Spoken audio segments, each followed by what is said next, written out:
الحمد لله رب المشرقين ورب المغربين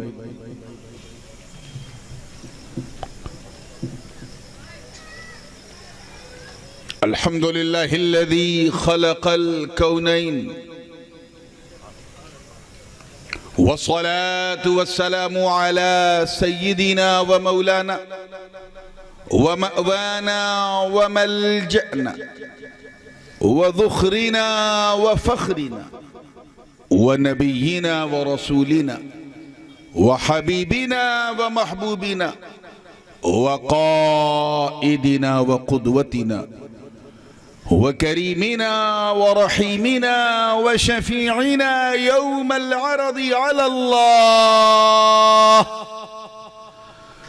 محمد المصطفى صلى الله تعالى عليه وسلم رسول الثقلين جد الحسن والحسين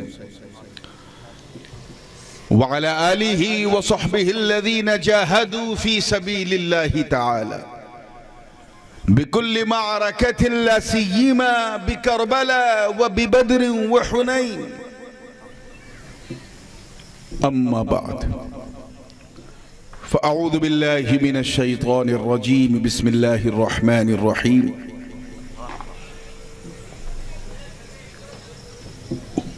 وَلَنَبْلُوَنَّكُمْ بِشَيْءٍ مِّنَ الْخَوْفِ وَالْجُوعِ وَنَقْصٍ مِّنَ الْأَمْوَالِ وَالْأَنفُسِ وَالثَّمَرَاتِ وَبَشِّرِ الصَّابِرِينَ الَّذِينَ إِذَا أَصَابَتْهُمْ مُصِيبَةٌ قَالُوا إِنَّا لِلَّهِ وَإِنَّا إِلَيْهِ رَاجِعُونَ أُولَئِكَ عَلَيْهِمْ صَلَوَاتٌ مِّن رَّبِّهِمْ وَرَحْمَةٌ وَأُولَئِكَ هُمُ الْمُهْتَدُونَ. صدق الله العلي العظيم. وبلغنا رسوله النبي الأمين الأمي الكريم ونحن على ذلك لمن الشاهدين والشاكرين والحمد لله رب العالمين.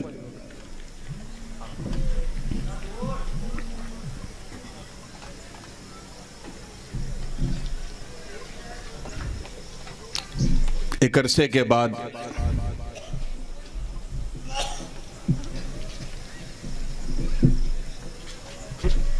آپ کی محبت کی چھاؤں میں، تھوڑا سا دور رکھنا بھائی آواز آتی ہے اس کی،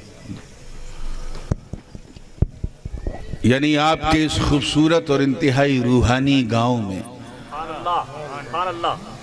شرف باریابی حاصل ہو رہی ہے. وہ گاؤں جہاں بغداد کی چھاؤں ہے،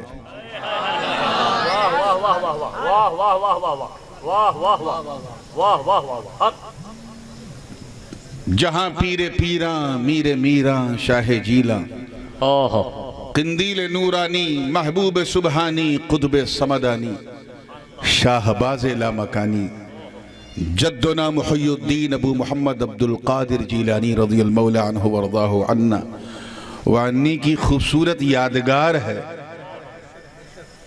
اسی لیے تو یہ کوڑی نار ہے. دیر ضرور ہوئی ہے لیکن اندھیر نہیں. آج کافی تھکا ہوا تھا، اسی لیے ابھی بارگاہ میں باریابی نہیں ہوئی ہے. لیکن پھر میں نے سوچا صحیح مزدور تو وہ ہے جو پہلے مزدوری کرے پھر جو ہے پیسہ لے، پھر اپنا حق لے. اسی لیے میں نے ارادہ بدلا. میں نے کہا پہلے پسینہ بہا لوں، پھر انشاءاللہ جانشین غوث اعظم کی بارگاہ میں حاضری، اس خواجہ قادری کی بارگاہ میں جس نے کاٹھیاواڑ کی سنگلاخ اور بے آب و گیاہ زمین میں قادری چمن آباد کیا، جیلانی انجمن آباد کی. اور اس واسطے سے کہ چوشہ مقدسہ کا سادات کوڑی نار شریف سے جو جینیٹک تعلق ہے وہ یہی ہے کہ وہ بھی رزاقی ہیں یہ بھی رزاقی ہیں، وہ بھی جیلانی ہیں یہ بھی جیلانی ہیں. اللہ تعالیٰ ان نسبتوں کو سلامت رکھے. اسی لیے جب میں یہاں آتا ہوں تو مجھے یہی فیل ہوتا ہے کہ میں اپنے ایک گھر سے نکل کے دوسرے گھر آیا ہوں۔ قابل مبارکباد ہیں عرس سرکار احمدی سرکار کے تمام منتظمین و اراکین اور بالخصوص ان کے روح رواں اور میرے انتہائی کرم فرما جناب سید محمد میاں قادری اور ان کے تمام احباب و اقربا جنہوں نے اس نامساعد ماحول میں، جہاں لوگ یہ کہتے ہیں کہ جلسہ کورونا، جلسہ کورونا، جہاں آس پاس ہو کورونا، وہیں پر پورے صبر و استقامت کا دامن تھام کے مولا حسین کا ذکر کرنے بیٹھے ہیں۔ سبحان اللہ، بے شک۔ اب ظاہر سی بات ہے کہ مہمان اپنے میزبان کی خواہش کے مطابق ہی چلتا ہے، اور باپو نے یہ قیامگاہ پہ آ کے کہی دیا کہ حضرت لوگ امام حسین کی شہادت تک تو بیان کرتے ہیں، آگے نہیں کرتے۔ کربلا کے بعد کیا ہوا اور شہادت کے بعد کیا ہوا اسے آپ کو بیان کرنا ہے۔ میں نے ہاں تو کر دی، لیکن بعد میں سوچا کہ جس کا چمن اجڑا ہے اسی کو یہ ذمہ داری دی گئی ہے کہ آپ کو اپنے اجڑے ہوئے چمن کی داستان بیان کرنی ہے۔ جس کی رگوں میں غیرت سادات کی ایک بوند بھی باقی ہے، اس کی ہچکیاں بن جاتی ہے جب وہ کربلا کے بعد کا شام غریبہ بیان کرتا ہے۔ میرے تو بس میں یہ کبھی نہیں رہا، میں نے بس ایک دو بار مجھے موقع ملا ہے اپنی پوری 18-19 سال کی تبلیغی اپنی جرنی میں کہ جب میں نے کربلا کے بعد کا منظر بیان کیا ہو، ہمت ہی نہیں ہو پاتی، اور اگر ہوئی بھی تو پھر شارٹسٹ وے پاسبل سے گزر کے کہیں نہ کہیں مصائب چھوڑ کے فضائل بیان کرنے لگا۔ لیکن آج سرکار خواجہ قادری کی بارگاہ میں ہوں، یہ حالت سجدہ میں ہے، اسے ذرا قیام میں کرو، وہ جو اس کا وہ ہے، ہاں پیروں کو ہوا نہیں چاہیے، چہروں کو ہوا چاہیے۔ سبحان اللہ۔ تو کوشش کروں گا کہ جتنا بھی بیان کر سکوں اس پس منظر کا تھوڑا بہت بھی حق ادا ہو جائے، اور آپ بھی میرے لیے دعا کیجئے گا کہ اپنے گھر کی اس دکھ بھری آپ بیتی کو میں بیان کرتے وقت، الفاظ کا سہارا لیتے وقت میرے دل و دماغ میں جو ہے جنگ نہ چھڑے۔ میں دیکھ رہا تھا کہ جب تک میں شروع نہیں ہوا تھا آدھے لوگ ادھر ادھر گھوم رہے تھے۔ میرا ایک مشہور زمانہ کلام بلبل مستجاب نے ابھی سنایا آپ کو، جناب معین صاحب نے، کہ شہادتوں کی سند کو حسین کہتے ہیں۔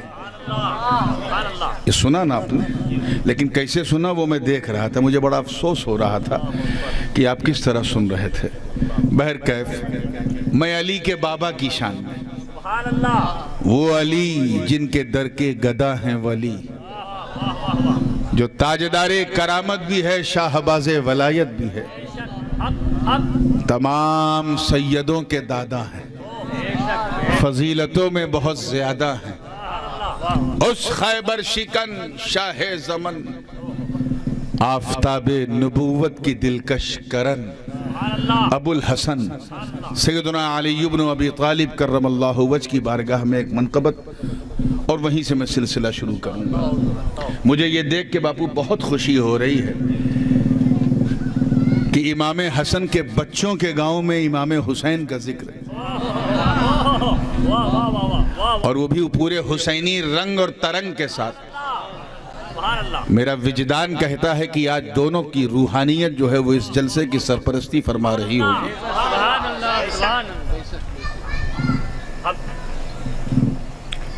عربی زبان میں زوجہ کا مطلب ہوتا ہے بیوی۔ کیا ہوتا ہے؟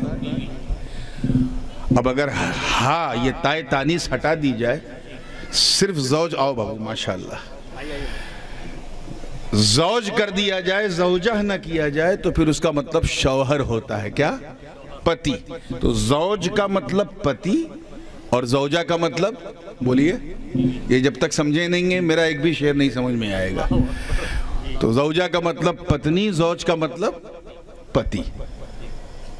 تو اگر جناب سیدہ طیبہ طاہرہ عابدہ ساجدہ راکعہ تمام سیدوں کی ماں جناب مخدومہ کائنات فاطمہ زہرا سلام اللہ علیہا اگر یہ زوجہ علی ہیں تو علی زوج بطول ہیں، بطول کے شوہر ہیں. اور بطول جو ہے یہ جناب سیدہ کا خطاب ہے جو اللہ کے رسول نے اپنی زبان مبارک سے عطا کیا. تو اسی زوج بطول کو میں نے اس کلام کی ردیف بنایا ہے. کلام شروع کرنے چلا ہوں جھوم کے بارگاہ رسالت والے رسالت میں ہدیہ درود پیش کر لیں اور پڑھیں اللہم صلی علی سیدنا مولانا محمد وعلی سیدنا مولانا محمد کما تحب وترضى بأن تصلی علیہ صلاۃ و سلام علیک یا رسول اللہ صلی اللہ علیہ وسلم. تھوڑا اور اٹھا دیجئے. اور میں علماء کرام کی خصوصی توجہ ماشاءاللہ سادات کرام کے نورانی جلووں کے جھرمٹ میں نظر کر رہا ہوں. مصدر کہتے ہیں جڑ کو. کسے کہتے ہیں؟ ہر جھاڑ کا جو مصدر ہے وہ اس کی جڑیں ہیں اور جو شاخیں ہیں وہ اس کی برانچز ہیں. اب توجہ. علی ہے مس علی ہے مس علی ہے مس در نسل رسول زوج بطول. علی کون ہے؟ علی ہے مصدر نسل رسول زوج بطول. علی ہے مصدر نسل رسول زوج بطول. ارے نبی کے گھر کے ہیں اصل الاصول زوج بطول. نبی کے گھر. ہاں سیدوں کے شجرے سے اگر علی کو ہٹا دو گے تو کچھ بچے گا نہیں. نبی کے گھر کے ہیں اصل الاصول زوج بطول. علی ہے مصدر نسل رسول زوج بطول. شعر دیکھیے گا کہ تمہیں سے نسل نبوت چلے تو حیرت کیا. کچھ لوگوں کو بڑی حیرت ہوتی ہے اور کہتے ہیں کہ یہ نبی زادے کب سے علی زادے ہو گئے اور علی زادوں کو نبی زادہ کیوں کہا جاتا ہے. میں نے قرآن سے جواب دیا ہے. سبحان اللہ.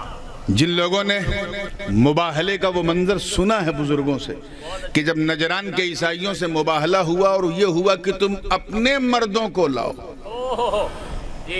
انفسنا و انفسکم، تم اپنے نفسوں کو اپنی جانوں کو لاؤ، ہم اپنی جانوں کو لائیں گے. تو وہ تو اپنی جانوں کو لے کے آئے، بڑے بڑے ریورنڈ بشپ بڑے بڑے لوگوں کو. نبی کسی کو نہیں لائے، صرف علی کو لائے. اور جب علی کو پیش کیا تو دنیا سمجھ گئی کہ علی صرف علی نہیں ہیں، علی نفس محمد ہیں، علی جان محمد ہیں. تو بالکل اس مباہلے کے رنگ کو انفسنا و انفسکم کے اس راز کو ذہن میں رکھیے. اور شعر دیکھیے کہ تمہیں سے نسل نبوت چلے تو حیرت کیا. ارے مباہلے میں ہے نفس رسول زوج بطول. نعرہ تکبیر، نعرہ رسالت، نعرہ حیدری، حضور تاج العلماء. مباہلے میں ہے نفس رسول زوج بطول. شعر دیکھیے گا بطور خاص توجہ چاہوں گا کہ سکندری تیری نالین کا تصدق ہے. سکندری تیری نالین کا تصدق ہے، ارے یہ مال و زر تیرے قدموں کی دھول زوج بطول، یہ مال و زر تیرے قدموں کی دھول زوج بطول، نبی کے گھر کے ہیں اصل الاصول زوج بطول، شجاعتوں کی امانت ہے لا فتح کا راز۔ سنا ہے نا آپ نے علی کے ذوالفقار، مولا علی کی؟ ارے یار گردن نہ گھماؤ، منہ سے بولو۔ نہیں سبحان اللہ نہیں، جو میں پوچھ رہا ہوں وہ سنا ہے نا؟ ذوالفقار کا ذکر سنا ہے؟ اگر ہندی دیوناگری زبان میں کہا جائے تو دوئی دھاری تلوار، جو ادھر سے کافروں کو کاٹتی تھی، ادھر سے فاسقوں کو کاٹتی تھی، منافقوں کو کاٹتی تھی۔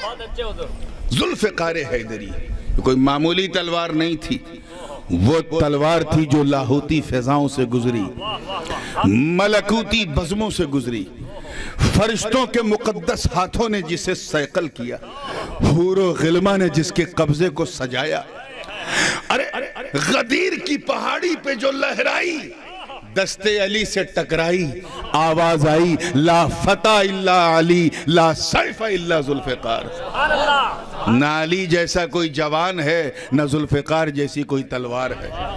اس تلوار کو ذہن میں رکھیے اور شعر دیکھیے کہ شجاعتوں کی امانت ہے لا فتح کا راز، ارے یہ بات کہتا ہے ہر با اصول زوج، یہ بات کہتا نعرہ تکبیر، نعرہ رسالت، نعرہ حیدری، یہ بات کہتا ہے ہر با اصول زوج بطول۔ اور یہ حاصل کلام شعر نظر کر رہا ہوں، توجہ ہے نا آپ لوگوں کی؟ ہو سکتا ہے کہ آپ کو لگے یہ کیا ہے، لیکن بات انشاءاللہ جب دل کو چھوئے گی نا تو آپ سب کہیں گے آپ نے ہم سب کی زبان، ہم سب کے دلوں کا بھرم رکھ لیا۔ بہت مشہور بات ہے، غزوہ تبوک کے موقع پہ جب علی کو نبی نے وہیں چھوڑ دیا اور مولا علی رونے لگے کہ کاش ہمیں بھی ساتھ لے چلتے، تو آقا علیہ السلام نے فرمایا انت، توجہ چاہوں گا، جامع ترمذی کی حدیث، انت منی بمنزلت ہارون من موسیٰ، اے علی تو میرے نزدیک ایسے ہی ہے جیسے ہارون موسیٰ کے نزدیک، ولیکن لا نبی بعدی، بس فرق یہ ہے کہ میرے بعد کوئی نبی نہیں ہوگا۔ ہارون نبی تھے تو میرے بعد کوئی نبی نہیں ہوگا۔ اب یہ حضور کا فرمان ہے، سمجھ میں آ گیا؟ اب شعر سنو، حاصل کلام شعر، یہ بات کہتا ہے ہر با اصول زوج بطول، نبی پہ خط میرے سالت کا ہو گیا اعلان، توجہ رہے، اللہ کرے سمجھ میں آ جائے تو مزہ آ جائے، نبی پہ خط میرے سالت کا ہو گیا اعلان، وگر نہ آپ بھی ہوتے رسول زوج،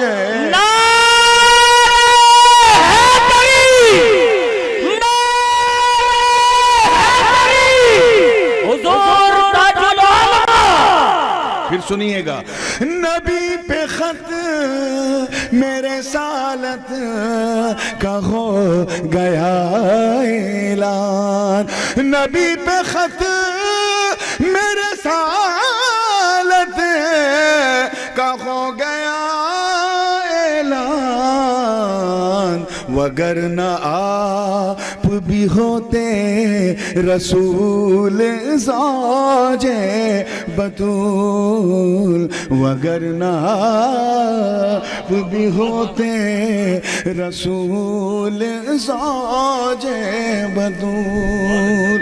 اور شعر دیکھیے گا، آج کل بڑا عجیب ماحول ہے، جس کو دیکھو چلتے پھرتے اپنا مسلک بتائے پھر رہا ہے۔ پہلے لوگ پوچھتے نہیں تھے، لیکن اب بڑے تم طراق سے اسٹیجوں پہ اعلان کیا جاتا ہے میرا مسلک یہ ہے، تیرا مسلک یہ ہے۔ سیدوں کی بستی ہے تو میں چاہتا ہوں کہ سیدوں کا مسلک بتاؤں۔ سننا چاہتے ہو؟ سادات کا مسلک کیا ہے؟ آگے سے لے کے پیچھے تک سب کی توجہ چاہوں گا اس شعر پہ، دیکھیے گا۔ اور یہ دعا بھی ہے، اگر آپ نے آمین کہہ دیا تو آپ کا نام ہو جائے گا، ہم سارے سیدوں کا کام ہو جائے گا۔ توجہ چاہوں گا۔ یہ بات کہے نبی کے گھر کہ ہے اصل اصول زوج بدو۔ دیکھیے گا دعا کیا ہے کہ میرا سلوک ہو مولائیت کے مسلک پر۔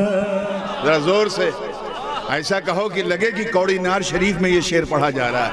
میرا سلوک ہو مولائیت کے مسلک پر،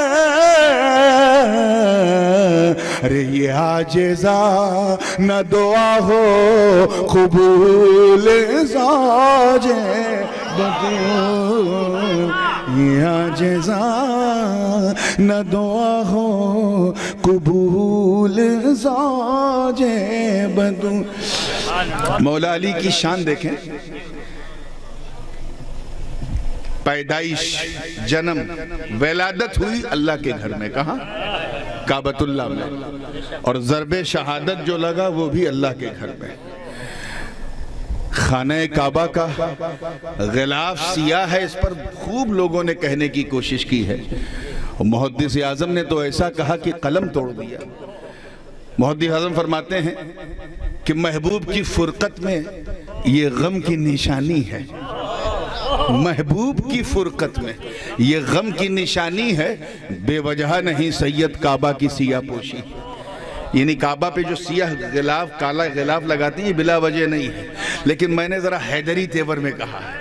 دیکھیے گا، توجہ چاہوں گا کہ خدا کے گھر میں ولادت، خدا کے گھر میں شہید، خدا کے گھر میں ولادت، خدا کے گھر میں شہید ہے، اس لیے دل کعبہ ملول زوج بدو ہے، اس لیے دل کعبہ ملول زوج۔ اب دو شعر رہ گئے اور بالکل حسنی حسینی رنگ کے شعر ہیں، میں تمام لوگوں کو پیش کر رہا ہوں، توجہ کے ساتھ دیکھیے گا کہ بہار تیرے چمن کی بلائیں کیوں نہ لے، بہار تیرے چمن کی بلائیں کیوں نہ لے، ارے حسن حسین حسن حسین ہے جب اس کے پھول زوج بدو، حسن حسین ہے جب اس کے پھول زوج۔ آخری شعر دیکھیے، اور یہ بھی حاصل کلام ہے، خیال بڑا مشہور ہے، لیکن کچھ جو ہیں ناسبی خیال کے لوگ، میں ان کو ناسبی پورا تو نہیں کہہ سکتا لیکن ہے، خارجی کہہ دینا بہت بڑی بات ہو جائے گی، کیونکہ خارجیوں کی دشمنی تو اسلامی خلافت سے تھی۔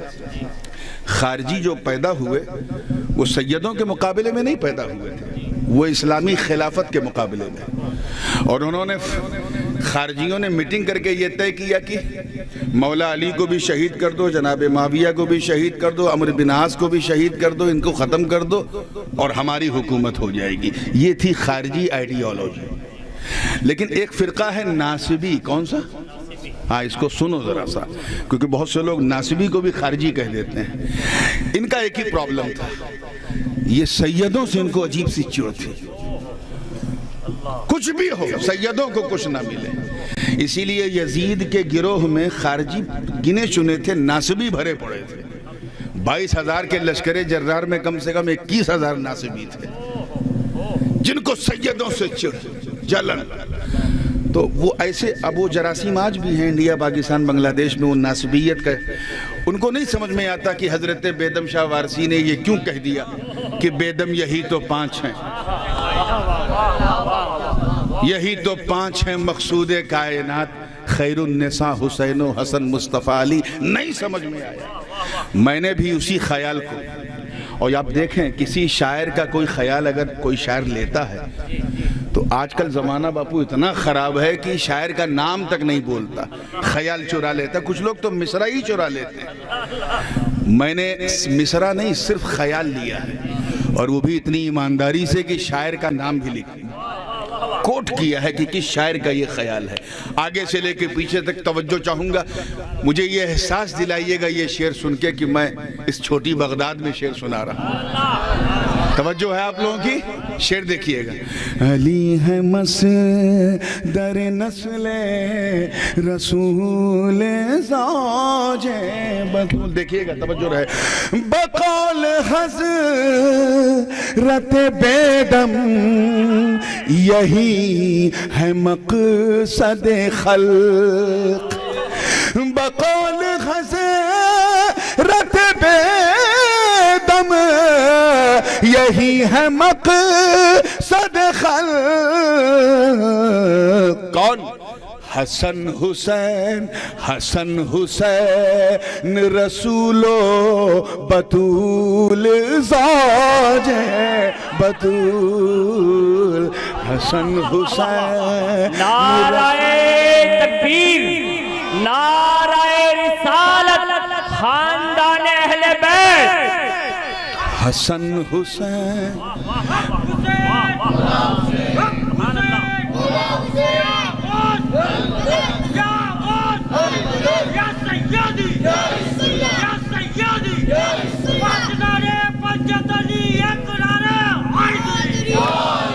ماشاءاللہ اب محسوس ہوا کہ جتنا موسم گرم ہے اس سے زیادہ ماحول گرم ہے، اور کیوں نہ گرم ہو، جب مولا حسین کا کرم ہوتا ہے تو ہر حسینی گرم ہوتا ہے۔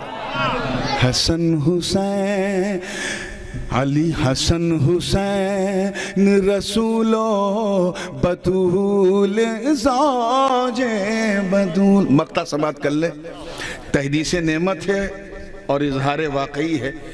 اللہ کا شکر ہے کہ اس نے مجھے انسان بنایا، مسلمان بنایا، غلام حبیب رحمان بنایا، اور اپنی فاطمہ کی سنتان بنایا، ورنہ میں کیا ہوتا، میں نے وہ بھی کوٹ کر دیا اس مقطع میں۔ توجہ چاہوں گا۔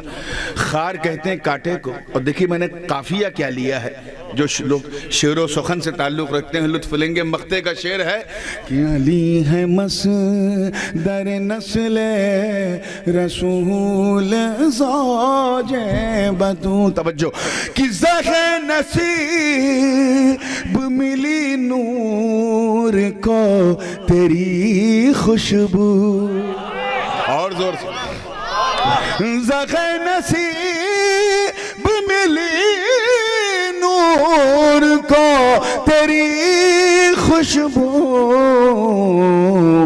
اگر نہ ہو، اگر نہ ملتی، اگر نہ ہو تا یہ خارے ببول زوج بطول، ببول کا کاٹا ہوتا اگر یہ نسبت نہ ہوتی، اگر نہ ہو تا یہ خارے ببول زوج بطول، علی ہے مصدر نسل رسول زوج بطول۔ پوری وفاداری کے ساتھ درود پاک پیش کر لیں۔ اللہم صلی علی محمد معدن الجود والکرم وعلی آلہ وصحابہ وبارک وسلم، صلاۃ و سلام علیہ۔ سٹ کے بیٹھے ہیں، کچھ لوگ ڈٹ کے بیٹھے ہیں، اور کچھ کورونا کی وجہ سے ذرا ہٹ کے بیٹھے ہیں. شری لنکا کا نقشہ بنائے ہوئے ہیں بھارت کے نقشے کے نیچے. ایک مرتبہ پھر جی لگا کے درود پاک پڑھ لیں. صلی اللہ علی النبی امی والہ صلی اللہ علیہ وسلم صلاۃ و سلام علیک یا رسول اللہ صلی اللہ علیہ وسلم. Without any further delay, because we already got delayed from our scheduled time. بھارتی ریل کی طرح ہم لوگ بھی کہیں نہ کہیں اپنے نردھارت سمے سے تھوڑا ولمب ہیں. اس لیے بہت تیزی کے ساتھ as soon as possible میں موٹر وے پہ آؤں گا حصول برکت کے لیے. سب سے پہلے جس آیے مبارکہ کی تلاوت کا شرف حاصل کیا اس کا سیدھا سلیس ترجمہ سن لیں. ارشاد ربانی ہے، ہم ضرور تمہیں آزمائیں گے. Definitely we will examine. ضرور undoubtedly تمہیں آزمائیں گے چیزوں سے. من الخوف،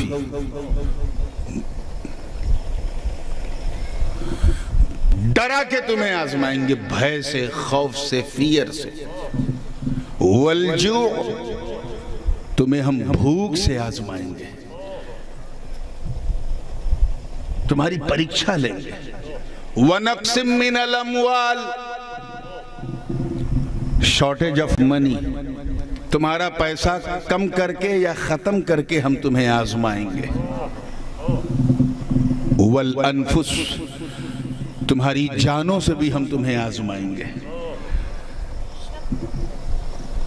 والثمرات، اور تمہارے بچوں سے بھی ہم تمہیں آزمائیں گے. تمہارے ایسٹس اور پراپرٹی سے بھی ہم تمہیں آزمائیں گے.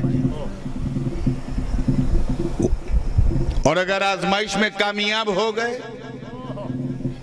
تو اس کا ریوارڈ بھی آگے بیان کیا گیا ہے. اللہ پاک فرما رہا ہے وَبَشِّرِ الصَّابِرِينَ، اے محبوب صبر کرنے والوں کو خوشخبری سنا دو.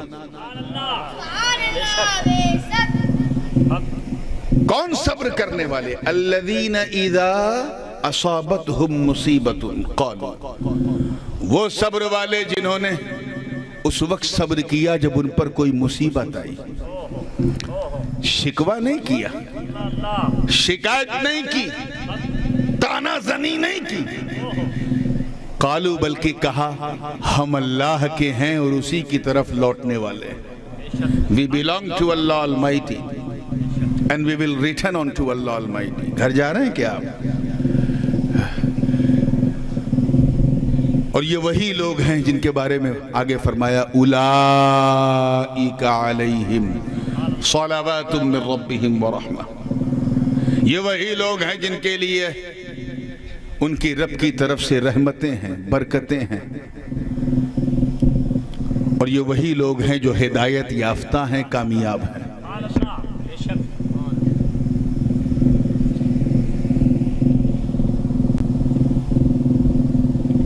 اس آیت سے یہ تو کلیئر ہو گیا. اس سے پہلے کہ میں مابعد کربلا کی طرف جاؤں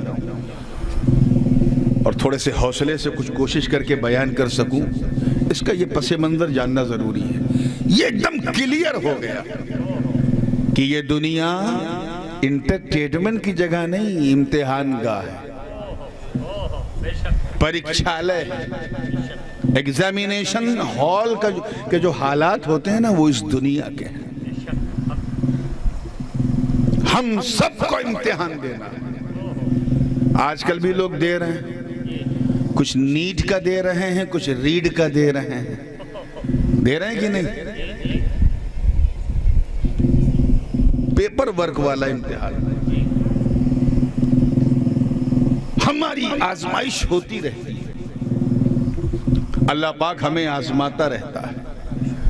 بلکہ ایک مقام پہ تو رب تعالیٰ نے فرمایا، کیونکہ یہ پینڈیمک کا دور ہے، اور بڑی معذرت کے ساتھ باپو میں خلط مبحث کر رہا ہوں، کیونکہ اس وقت پوری دنیا ایک ویشوک مہاماری کا شکار ہے. تھوڑا تھوڑا سا اس کے تعلق سے بھی میں چاہتا ہوں اپنے نوجوانوں کو ایک اسلامی میسج بھی دیتا ہوا آگے بڑھوں. یہ میسج سمجھ میں آ جائے گا تو کردار حسین سمجھ میں آ جائے گا. اللہ پاک کا ارشاد ہے وَاتَّقُوا فِتْنَةً لَا تُصِيبَنَّ الَّذِينَ ظَلَمُوا مِنْكُمْ خَاصَّةً وَاعْلَمُوا أَنَّ اللَّهَ شَدِيدُ الْعِقَابِ. یہ جو باتیں ہیں نا ان کو ذرا کان لگا کے اور دل تھام کے سنیے گا تاکہ کوئی جملہ پھسلنے نہ پائے. اللہ پاک فرما رہا ہے ڈرو اس عذاب سے. ویسے تو ہر عذاب سے ڈرنا چاہیے لیکن یہاں ایک خاص عذاب ہے اس عذاب سے جس کا بدلہ ہم صرف ظالموں سے نہیں لیں گے. کچھ سمجھ میں آیا؟ یعنی کچھ عذاب ایسے ہیں جن کا بدلہ صرف ظالموں سے نہیں لیا جائے گا. یعنی آٹے کے ساتھ گھن بھی پیسا جائے گا. مطلب عذاب آئے گا ظالموں کی وجہ سے مگر اپنی چپیٹ میں عالموں کو بھی لے جائے گا. اللہ پاک فرما رہا ہے اس فتنے سے اس وبا سے بچو. پہلی گائیڈ لائن اللہ کی یہ ہے اس وبا سے بچو. اس فتنے سے آئے گا فاسقوں کی وجہ سے لیکن عاشقوں کو بھی لقمہ اجل بنا دے گا. آئے گا کافروں کی وجہ سے لیکن مومنوں کو بھی لے جائے گا. آئے گا جابروں کی وجہ سے مگر کئی صابروں کو بھی لے جائے گا. آگے ارشاد ہے وَعْلَمُوا أَنَّ اللَّهَ شَدِيدُ الْعِقَابِ. اور جان لو کہ اللہ سخت بدلہ لینے والا ہے. ہم جب کبھی سرکردہ ہوتے ہیں جب کبھی ہم اپنی روش اسلامی روش سے پھر جاتے ہیں جب ہم اپنا ٹریک چینج کر لیتے ہیں تو اللہ پاک تنبیہاً ہم پر ایسی وبائیں مسلط فرماتا ہے. کبھی 100 سال کے بعد کبھی 120 سال کے بعد کبھی 150 سال کے بعد ایسی مہاماری کا ہمیں سامنا کرنا پڑتا ہے جو مہاماری ہم سے دنیا داری ہٹا کے پرہیزگاری کی طرف لے جاتی ہے. امام بخاری رحمت اللہ الباری فرماتے ہیں کہ جلد دوم میں کہ وباؤں کے اندر بھی رحمت کا پہلو چھپا ہوتا ہے. وباؤں کے اندر بھی رحمت کا پہلو چھپا ہوتا ہے. ایک بات ذہن میں رکھیے گا کہ ایک ماں اپنے کلیجے کے ٹکڑے سے جتنی محبت کرتی ہے اتنی محبت کوئی نہیں کر سکتا.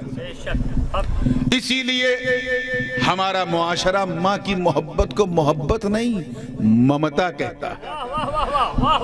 ہندی میں ممتا اردو میں مامتا کہتا ہے. کیوں؟ کیونکہ وہ مامتا کسی میں نہیں ہوتی وہ صرف ماں میں ہوتی ہے. اور آقائے دو جہاں علیہ السلام فرماتے ہیں کہ ایک ماں کی ممتا سے 70 گنا زیادہ محبت اللہ اپنے بندوں سے کرتا ہے. پھر بھی وہ ہمیں آزماتا ہے. ارے اپنی روزمرہ کی زندگی میں دیکھو یار جب تم اسکول نہیں جاتے ہو تو تمہارے ماں باپ تمہیں ڈانٹتے نہیں؟ ڈانٹتے ہیں نا. بولو تھوڑا سا منہ کھولو. کس شرارت کرتے ہو تو کان نہیں کھینچا جاتا؟ تو کیا ماں باپ تمہارے دشمن ہیں؟ نہیں. وہ تم سے اتنی محبت کرتے ہیں اتنی محبت کرتے ہیں کہ تمہیں بگڑتا ہوا دیکھ نہیں سکتے. نماز چھوڑی باپ نے تماچا مارا گالی بکی تو ماں نے کالر کھینچ لیا. کیوں؟ Because they love you. وہ تم سے پیار کرتے ہیں. It's a sign of love. تو جو جس سے محبت کرتا ہے اسی کے لیے تادیباً اس پر سختی بھی کرتا ہے. اسی لیے جب استاذ مدرسے میں سختی کرتا ہے تو وہ دشمن نہیں کہلاتا دوست کہلاتا ہے. دشمن وہ ہے جو تمہیں موبائل میں بہکائے. دشمن وہ ہے جو رات کے 3-3 4-4 بجے تک تم سے واٹس ایپنگ کرے. دشمن وہ ہے جو تمہیں انسٹاگرام پہ فرینڈ ریکویسٹ بھیج کر تمہاری زندگی برباد کرے. دشمن وہ ہے جو فیس بک کے ذریعے تمہاری آخرت کو برباد کرنے کی کوشش کرے. دشمن وہ ہے جو تمہارے لیے چائے کے اڈوں پہ بیٹھ کر تمہیں بے حیائی بھلائی کا درس دے. دشمن وہ ہے جو تمہیں مصطفیٰ کی سنتوں سے الگ کرے. دشمن وہ ہے جو تمہیں کام کا نہیں صرف نام کا مسلمان بننے دے. اسی لیے ماں باپ سے زیادہ پیار کسی کے اندر نہیں ہوتا. وہ جب اپنے بچوں کو بگڑتا ہوا دیکھتے ہیں تو سختی کی ساری حدیں پار کر دیتے ہیں.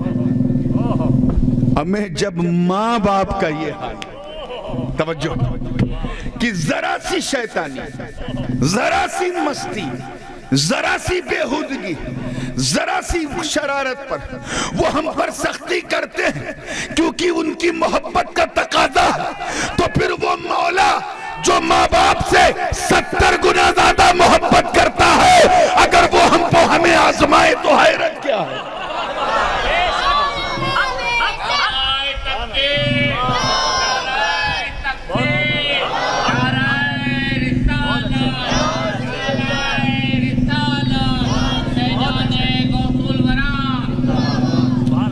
اللہ تعالیٰ نے فرعون کو نہیں آزمایا، اللہ کا دشمن تھا.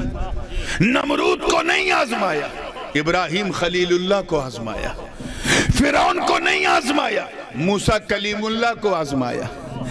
حامان و شداد کو نہیں آزمایا، شعیب و موسیٰ کو آزمایا. کسی جابر کو نہیں آزمایا، ایوب صابر کو آزمایا. ارے مکہ کی گلیوں میں ابو جہل، ابو لہب، عتبہ شیبہ، امیہ بن خلف ٹھاٹھے مار کر ہنستے تھے. اللہ نے انہیں نہیں آزمایا، اپنے محبوب سورت والضحیٰ والے مصطفیٰ کو آزمایا. راہوں میں کانٹے بچھتے رہے، خدا آزما رہا ہے. طائف کی زمین پر نبی کا سینے علم نشرہ لولوہان ہے، مولا آزما رہا ہے. مکے کی گلیاں تنگ ہو گئی، آزمائش جاری ہے. مدینے کا سفر ہجرت کرنا پڑا، آزمائش جاری ہے. بدر و احد، خیبر و خندق میں مصطفیٰ کو تلوار اٹھا کر دفاع کرنا پڑا، آزمائش جاری ہے. کیوں؟ کیونکہ آزمایا اسی کو جاتا ہے جسے چاہا جاتا ہے، جسے پیار کیا جاتا ہے. اے حسین، تیری شہادت کو سلام، تیری محبوبیت کو سلام، تیری محبت کو سلام، تیری آزمائش کو سلام. ہم سمجھ گئے کہ آپ کل بھی حق پہ تھے، آج بھی حق پہ ہیں. صبح قیامت نکلتا سورج تیری حقانیت کو سلام کرے گا، کیونکہ دشت کربلا میں یزید جابر کو نہیں، حسین صابر کو آزمایا.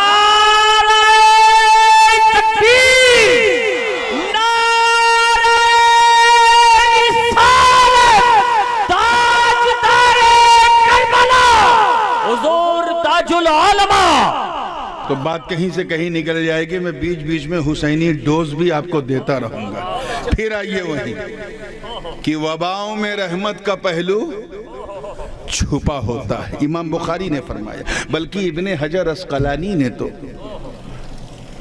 ایک کتاب باقاعدہ لکھی، بذل الماعون فی فضل الطاعون، عربی میں کتاب ہے. اس کے اندر ایک باقاعدہ ایک باب ہے، اس باب کا نام ہے وَمِن فَوَائِدِ الطَّوَاعِينَ، وباؤں کے فائدے کے بارے میں. کچھ سمجھ میں آ رہا ہے؟ حیرت بھی ہو رہی ہوگی.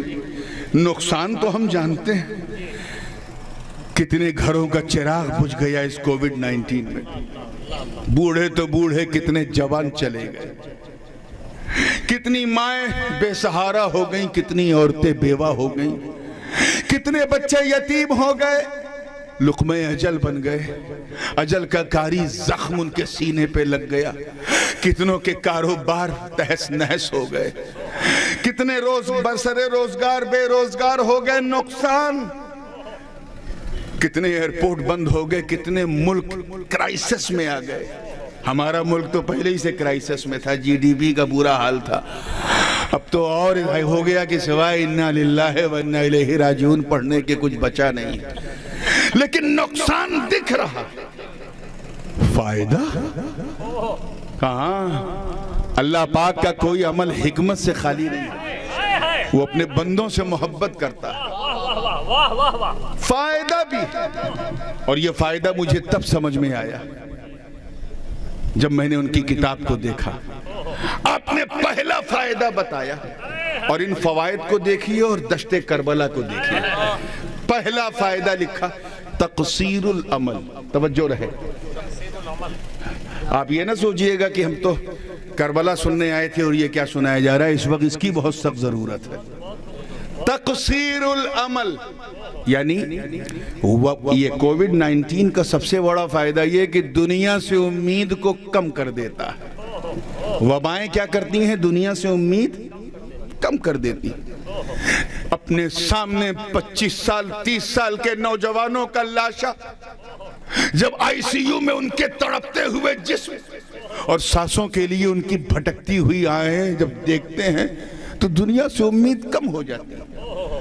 پہلے تو ہم دنیا سے اتنی امید لگائے ہوئے تھے کہ سارا انویسٹمنٹ اسی دنیا کے لیے, انشورنس اسی دنیا کے لیے, ساری انشورنس پالیسیز اسی دنیا کے لیے. بیٹی کو یہ دینا ہے, بیٹے کو یہ دینا ہے, ان کو یہ دینا ہے, ان کو وہ دینا ہے. اور جن کو دینا تھا جب انہی کا جنازہ کاندھوں پہ اٹھنے لگا تو دنیا سے امید کم ہو گئی. ہم بھولے بھٹکے تھے. اچانک اس کووڈ-19 نے رحمت بن کر ہمیں بتایا, سن تو کس دنیا کے پیچھے بھاگ رہا ہے؟ ارے اس دنیا میں تو پہلے تھا نہیں, بعد میں رہے گا نہیں. یہاں تیرا عتیت نہیں, بھوشیہ نہیں. نہ یہاں تو اپنی مرضی سے آیا نہ اپنی مرضی سے جائے گا. تو سن, جب تو اپنی مرضی سے آیا نہیں, اپنی مرضی سے جائے گا نہیں, تو پھر اپنی مرضی سے جینا چھوڑ دے. جیے بھی اس کی مرضی سے جس کی مرضی سے آنا اور جانا. جب یہ کردار حسین ہم صرف شہادت کے عنوان سے سمجھ رہے تھے, مگر اس پینڈیمک نے ہمیں بتایا کہ ذرا دیکھ حسین کی طاقت دیکھ.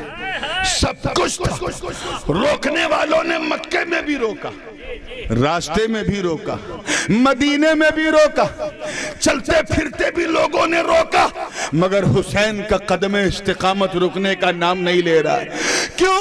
کیونکہ حسین کو پتا ہے میں جا نہیں رہا ہوں, مجھے مولا کی مشیت لے جا رہی ہے. میں نہ اپنی ارے میں اس دنیا کے پیچھے کیوں بھاگوں جو دنیا مجھے ایک دن خود چھوڑ دے گی. کردار حسین. تو پہلا فائدہ وبا کا یہ ہے کہ دنیا سے جو لگاؤ ہوتا ہے, امیدیں ہوتی ہیں, وہ کم ہو جاتی ہیں اور بندہ آخرت کی طرف پھر جاتا ہے. دوسرا فائدہ, تیار ہیں؟ دوسرا فائدہ یہ ہے تحسین العمل. وبا جب آتی ہے تو بندے کا عمل اچھا ہو جاتا ہے. کیا ہو جاتا ہے؟ عمل اچھا ہو جاتا ہے. ارے یاد کرو یار, لاک ڈاؤن کا وہ دور, جو لوگ ہفتے میں ایک دن آتے تھے مسجد میں اور آ کر کے 2 رکعت پڑھ کے ایسا بھاگتے تھے کہ انہیں پتہ ہی نہیں کہ اس کے بعد سنت بھی پڑھنا ہے, سلام بھی پڑھنا ہے, کچھ ملاقات بھی کرنا, بھاگتے تھے. جب لاک ڈاؤن لگا اور چاروں طرف سے گھیراؤ ہو گیا, سڑک پہ نکلنا مشکل ہو گیا, تو ان لوگوں نے اللہ کی بارگاہ میں سجدے کرنے کے لیے اپنے گھروں میں مصلے بچھا دیے, 5 وقت کی نماز پڑھنے لگے. جو لوگ قرآن پڑھنا نہیں جانتے تھے قرآن سننے لگے, اور سنتے سنتے وہ دن بھی آیا کہ پڑھنے لگے. یہ رحمت بن کے وبا آئی, اس نے ہمیں جاہل سے کامل بنا دیا, فاضل بنا دیا. ہم نام کے مسلمان تھے, ہمیں کام کا مسلمان بنا دیا. پہلے ہم بھکاری کو 5 روپیہ نہیں دیتے تھے, لیکن وبا نے ہمیں چیریٹی ہم سے دلوانا شروع کر دیا. ڈور ٹو ڈور جا کے ہم مدد کرنے لگے. ہمیں اس لیے آزمایا گیا تاکہ ہم سدھر جائیں. تو اللہ تعالیٰ آزماتا ہے. تیسرا فائدہ وبا کا الیقظۃ من الغفلہ. میں بہت تیزی سے بڑھ رہا ہوں. وبا کا تیسرا فائدہ یہ ہے کہ یہ ہمیں نیند سے جگا دیتا ہے, غفلت سے بیدار کر دیتا ہے. We were sleeping. Suddenly the pandemic came and woke us up. وہ آیا اور اس نے ہمیں جگا دیا. ہم خواب غفلت میں ویلین تھے.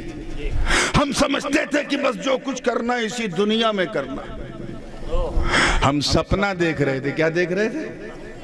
اور سپنا کبھی اپنا نہیں ہوتا ہے. اگر کوئی سپنے میں دیکھ لے کہ وہ کروڑ پتی ہو گیا تو صبح اٹھے گا تو پتا چلے گا میں صرف پتی ہوں، نہ لکھ پتی ہوں نہ کروڑ پتی، صرف پتی ہوں، وہ بھی اگر شادی شدہ ہوا تو صرف پتی۔ سپنے میں کوئی حج کر لے تو حاجی نہیں ہوتا، سپنا سپنا ہی ہے۔ ہم سپنوں میں ویلین تھے، جیسے ایک سپنا ہم دیکھتے ہیں کہ بستر پہ سو گئے، پھر فلائٹ پہ بیٹھے جدہ پہنچے، مکہ پہنچے، مدینہ پہنچے، یہ زیارت وہ زیارت، یہ کیا وہ کیا، اور کرتے رہے، اور 7 گھنٹے کے بعد صبح 6 بجے آنکھ کھلی، دیکھا ارے میں تو کوڑی نار شریف میں اپنے بستر پہ سو رہا ہوں۔ یہ جو دیکھا وہ سپنا تھا، کیا تھا؟ سپنا۔ تھوڑی خانقاہی بات ہے لیکن توجہ سے سنیے گا۔ ایک سپنا ہم اور دیکھتے ہیں کہ ابھی ہم پیدا ہوئے، اب دودھ پی رہے ہیں، اب چلنے پھرنے لگے، اب اسکول جانے لگے، اب کالج، اب یونیورسٹی، اب شادی ہو گئی، بزنس ہو گیا، اب موٹر بنگلہ گاڑی، یہ وہ، دادا بن گئے، نانا بن گئے، 80-90 سال میں مر گئے، قبر میں پہنچے، مٹی ڈال دیا، ہاں ارے ابھی تک میں سپنا دیکھ رہا تھا۔ سچائی تو یہ ہے کہ مٹی سے بنا ہوں، مٹی میں مل گیا ہوں۔ منہا خلقناکم وفیہا نعیدکم ومنہا نخرجکم تارۃ اخری، اور ایک بار اسی مٹی سے نکلوں گا۔ بات سمجھ میں آ رہی ہے؟ بستر پہ جو ہم سپنا دیکھ رہے تھے اسے ہم نے سپنا تب سمجھا جب آنکھ کھلی، جب تک بند تھی ہم سچ سمجھ رہے تھے۔ ایسے ہی اس سپنے کو ہم ابھی سب سچ سمجھ رہے ہیں، سپنا تب سمجھیں گے جب آنکھ بند ہوگی۔ تو ہم تو خواب غفلت میں سو رہے تھے، اللہ کی رحمت بن کر وبا آ گئی، اور لاشوں کے انبار جب دکھے تو ہم بیدار ہو گئے، اور اس وبا نے رحمت کی چادر اوڑھ کے کہا، اے بندے اس سے پہلے کہ تجھے مار دیا جائے اللہ کی بارگاہ میں رجوع کر، اور ایسا بندہ بن جا کہ جب تو سڑکوں پہ چلے تو تجھے دیکھنے والا یہ نہ کہے کہ مسلمان جا رہا ہے، بلکہ یہ کہے کہ چلتا پھرتا اسلام جا رہا ہے۔ سبحان اللہ سبحان اللہ سبحان اللہ، واہ۔ تو رحمت ہے کہ نہیں؟ ہاں ہم لوگ بہت نیگیٹو ہو گئے، ہر چیز میں نیگیٹیوٹی دیکھتے ہیں، ارے پازیٹیو دیکھو یار۔ اور وبا کا چوتھا فائدہ یہ ہے، چوتھا فائدہ اور بڑا خاص فائدہ، کہ التزود للرحلہ۔ امام ابن حجر عسقلانی فرماتے ہیں کہ سفر آخرت کی تیاری شروع کروا دیتا ہے یہ وبائیں، سفر آخرت کی تیاری۔ ہمیں جب کوئی یاتری یاترا کرتا ہے ریلوے اسٹیشن میں جانے سے پہلے گھر میں سامان کی پیکنگ کرتا ہے کہ نہیں؟ اسی کو تیاری کہتے ہیں۔ کیا کہتے ہیں؟ اس کے بعد کا جو اسٹیشن ہے ہم اس کی تیاری بھولے ہوئے تھے، لیکن جب لاشوں کا انبار دیکھا، چاروں طرف مہاماری دیکھی، سوشل ڈسٹینسنگ کا ماحول دیکھا، ہر طرف کرائسس دیکھا، تو ہم نے کہا اس سے پہلے کہ بلاوا آ جائے چلو اپنا چہرہ ایسا بنا لو کہ نبی مسکرا دے دیکھ کر، اپنی حالت سدھار لو، اپنے کو پکا مسلمان بنا لو۔ اب بہت ہو گیا، بہت ہم نے اچھل کود مچا لی، بہت ہم نے نعرے لگا لیے، اب نماز پڑھو، روزہ رکھو، حج کرو، زکوٰۃ دو۔ اب صرف یا حسین کہہ کر چیخنے سے کام نہیں چلے گا، بلکہ اپنے کردار کو حسینی رنگ میں ایسا رنگ لو کہ دیکھنے والا کہے جب حسینی ایسا ہے تو مولا حسین کیسے۔ واہ واہ واہ واہ واہ واہ واہ واہ واہ واہ، نعرہ تکبیر، نعرہ رسالت، تاجدار کربلا، عرس احمدی سرکار حضور تاج العالمہ۔ اور اگر آپ دیکھیں لاک ڈاؤن کے دوران کوئی بھوک سے آزمایا گیا کہ نہیں گیا؟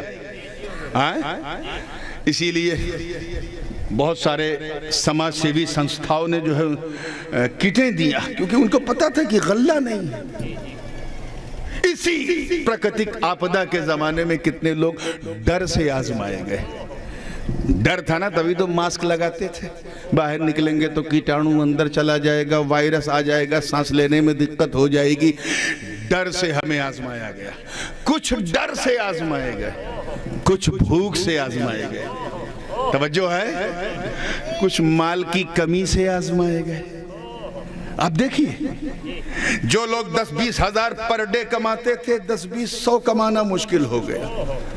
کتنوں کے کاروبار چلے گئے, دکانیں بند ہو گئی, مال کی کمی سے آزمائے گئے. گئے کہ نہیں گئے؟ والانفس, کچھ جانوں سے آزمائے گئے.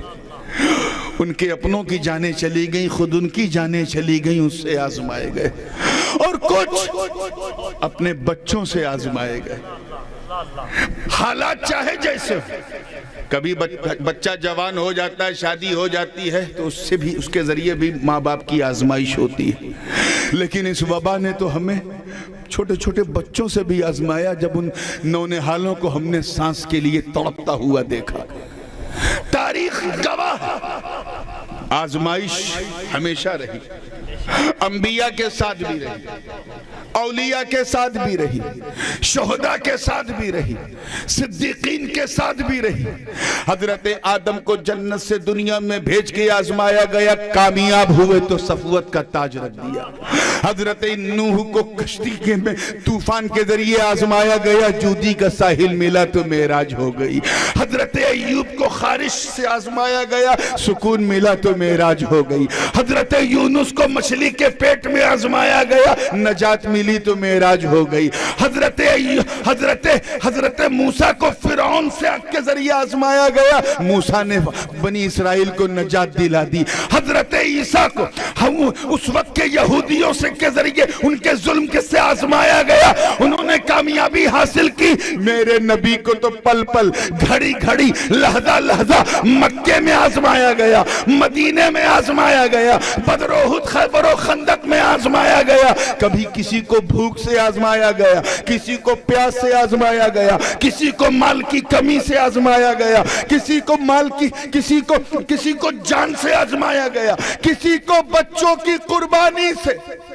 مگر اے حسین تیری قربانی کو سلام, اے حسین تیرے ایثار کو سلام, اے حسین تیرے استشہاد کو سلام, اے آقا حسین آپ کی استقامت کو سلام, اے مولا حسین آپ کی جرأت و بے باکی کو سلام, آپ کی شان عبدیت و بندگی کو سلام. آپ کا ذکر ہم صبح قیامت تک اس لیے کرتے رہیں گے کہ کوئی ایک چیز سے آزمایا گیا, کوئی 2 چیز سے, زیادہ سے زیادہ 3 چیز سے, مگر مولا حسین آپ نے پریوار سہت 3 دن تک بھوکا پیاسا رہ کر, 1-2 دن سے نہیں بلکہ آپ کو صرف 3 دن میں 5 کے 5 چیزوں سے آزمایا گیا. اسی لیے تو سرخرو حسین ہو گئے, کامیاب حسین ہو گئے, اور اتنے کامیاب ہوئے کہ غریب نواز نے کہا شاہ ہست حسین, بادشاہ ہست حسین, دین ہست حسین, دی پناہ ہست حسین, سرداد نداہ دست در دست یزید, حقا کے بنا لا الہ ہست حسین. یہ جو اشعار ہیں ان کی تشریحات خود ایک عنوان رکھتی ہے, میں اس کی تفصیل میں نہیں جاؤں گا. میں بہت تیزی سے آگے بڑھ رہا ہوں. ہند کا راجہ کہہ رہا ہے, کس کو؟ جنت کے راجہ کے لیے. جو خود شاہ ہے وہ حسین کو شاہ کہہ رہا ہے, جو خود بادشاہ ہے وہ غریب نواز حسین کو بادشاہ کہہ رہا ہے, جو خود بھارت میں دین بن کے آیا ہو وہ معین الدین حسین کو دین کہہ رہا ہے, جو خود دین کا رکھک بن کر اجمیر سے لے کر بنگال تک چلتا پھرتا رہا ہو, اس غریب نواز کو, وہ غریب نواز مولا حسین کو دی پناہ ہست حسین کہہ رہا ہے. ارے جس نے شرک اور کفر کے شیش محل کو توحید کے نغموں سے بھر دیا ہو, حق و صداقت کی اس نشانی, وہ غریب نواز مولا حسین کو کہہ رہا ہے حقا کے بنا لا الہ ہست حسین. اب تو سمجھ جاؤ کتنے مہان ہیں حسین, کتنے بے مثال ہیں حسین, کتنے لاجواب ہیں حسین, کتنے شاندار ہیں حسین. ایک بات, میں شعر کی تشریح تو نہیں مقصود ہے, لیکن ایک بات میں اس میں کہنا چاہ رہا ہوں, اس کو ضرور ذہن میں رکھیے گا. غریب نواز کی کرامت دیکھو, کرامت دیکھو کہ جس لائن میں جس مصرے میں امام حسین کا ذکر ہے وہاں یزید غائب ہے. دیکھئے گا شاہ ہست حسین بادشاہ ہست حسین حسین ہیں یزید غائب. دینست حسین دی پناہ ہست حسین دوسری لائن میں حسین ہیں 2 بار یزید غائب ہے.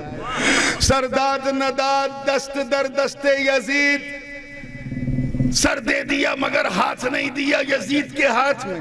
یہاں یزید ہے تو حسین نے آنا مناسب نہیں سمجھا.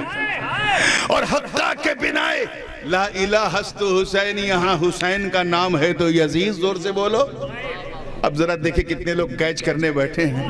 ارے جو غریب نواز اللہ کرے سمجھ میں آ جائے جو معین الدین ایک مصرے میں ایک لائن میں حسین کو یزید کے ساتھ جمع نہ کرے وہ ایک دل میں حسین اور یزید کو اکٹھا. واہ واہ واہ واہ نعرہ تکبیر نعرہ رسالت خواجہ کا ہندوستان. ماشاءاللہ. اب لگ رہا ہے کہ یہ سننے والے سنی نہیں سنت والے سنی بیٹھے. ورنہ تو یہی چل رہا تھا. توجہ کے ساتھ وہ حسین 3 دن کی مدت میں 5 مرحلے سے گزر گئے. اب دیکھ 3 دن کی پیاس ہے بے آس ہے. وہاں بھوک سے بھی آزمایا گیا حسین کو پیاس سے بھی خوف سے بھی کہ 22,000 کا لشکر ہے.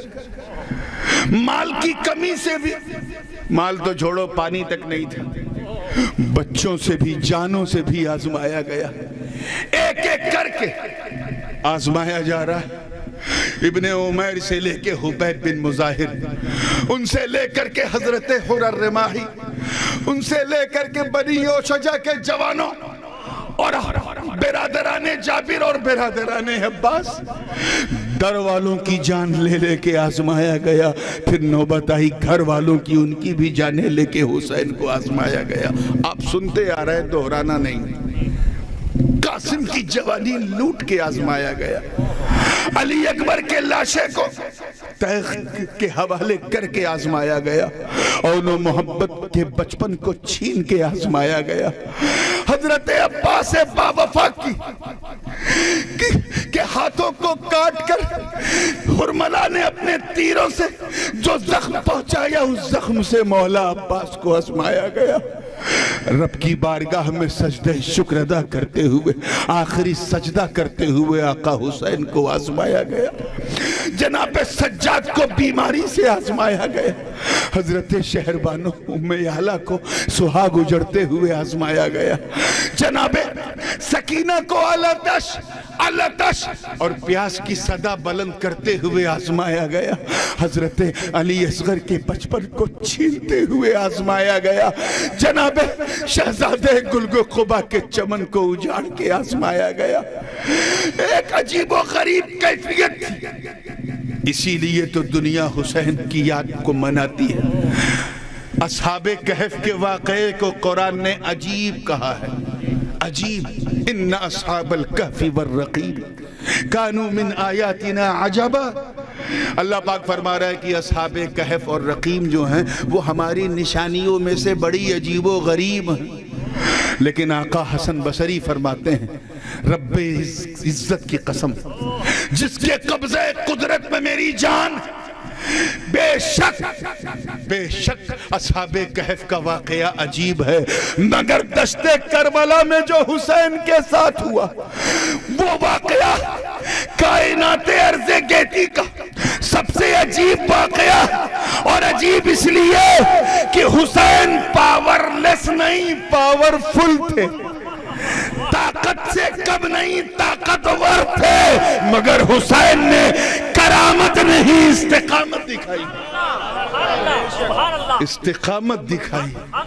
ورنہ آپ سوچو وہ حسین جن کا بچپن دوش پیمبری پہ گزرا ہو جنہوں نے فاطمہ زہرا کا دودھ پیا ہو، جنہوں نے اپنے بھیا حسن مجتبیٰ کے ہاتھ پر ہاتھ رکھ کر بیعت رحمانی و بیعت روحانی لیا ہو، وہ حسین جن کے جھولے کو بچپن میں جبریل جھلایا کرتے ہو، وہ حسین اپنے نانا کی پیٹھ پہ بیٹھ جائیں تو آقا سجدہ لمبا کرتے ہو، وہ حسین اتنا آزمایا جا رہا ہے، جن کی ٹھوکروں پہ نعمتوں کی بہاریں نچھاور تھیں۔ خدا کی قسم کس پیاس کی بات کرتے ہو؟ آقا حسین اگر آسمان کی طرف دیکھ لیتے، صرف دیکھ لیتے، تو اتنی بارش ہوتی کہ پورا کربلا جو ہے وہ دریا بن جاتا، مگر حسین نے ایس کرامت نہیں دکھائی۔ اگر مولا حسین اپنے بابا ذوالفقار علی کی ذوالفقار کو دشت کربلا میں گاڑ دیتے تو ایسا چشمہ پھوٹتا کہ پورے کربلا میں باڑ آ جاتی، مگر حسین نے کرامت نہیں دکھائی۔ ارے حسین تو حسین، اگر جناب سیدہ سکینہ جو اپنے چچا عباس کا بازو پکڑ کر پیاس پیاس الاتش الاتش کہہ رہی تھی، صرف وہ اگر اپنی اوڑھنی کو نہر فرات کی طرف اچھال دیتی تو خدا کی قسم پوری نہر فرات خیمے میں آ جاتی، مگر کرامت نہیں دکھائی۔ ارے یہ تو بات حسین کی ہے، اہل بیت نبوت کے سب سے چھوٹے ممبر، سب سے صغیر حضرت علی اصغر، تاریخ گواہ ہے کہ کسی نے کربلا کے تپتے ہوئے رڑ میں انہیں زمین پہ نہیں بٹھایا۔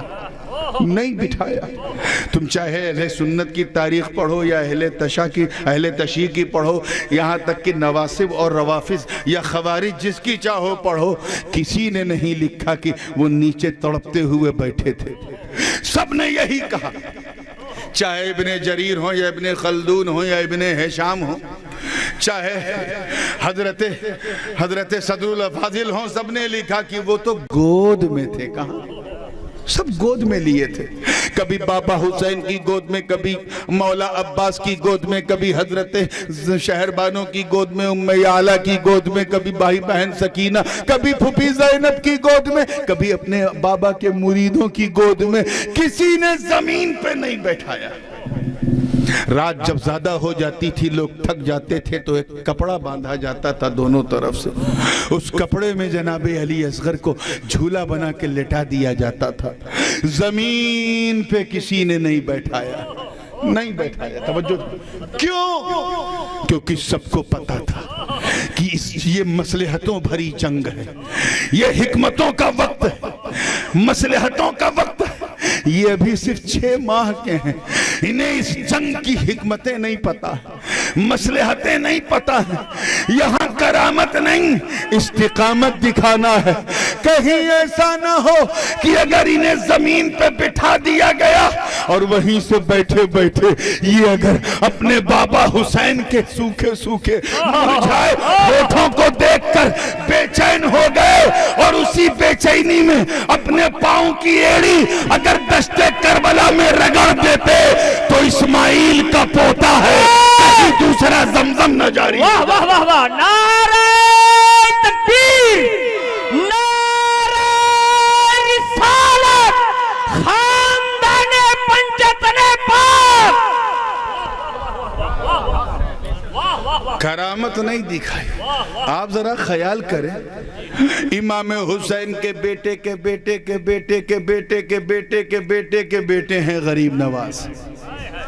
یہاں بھی تو پہرا لگا تھا انا ساگر میں، تفصیل میں جانے کا موقع نہیں، 1 سیکنڈ صبر نہیں کیا غریب نواز نے، 1 سیکنڈ نہیں، فوراً اپنے خادم سے کہا جاؤ یہ تشت لے کے جاؤ، یہ کاسا، یہ گاگر، اور انا ساگر سے کہہ دو تجھے حسن سنجری نے بلایا ہے۔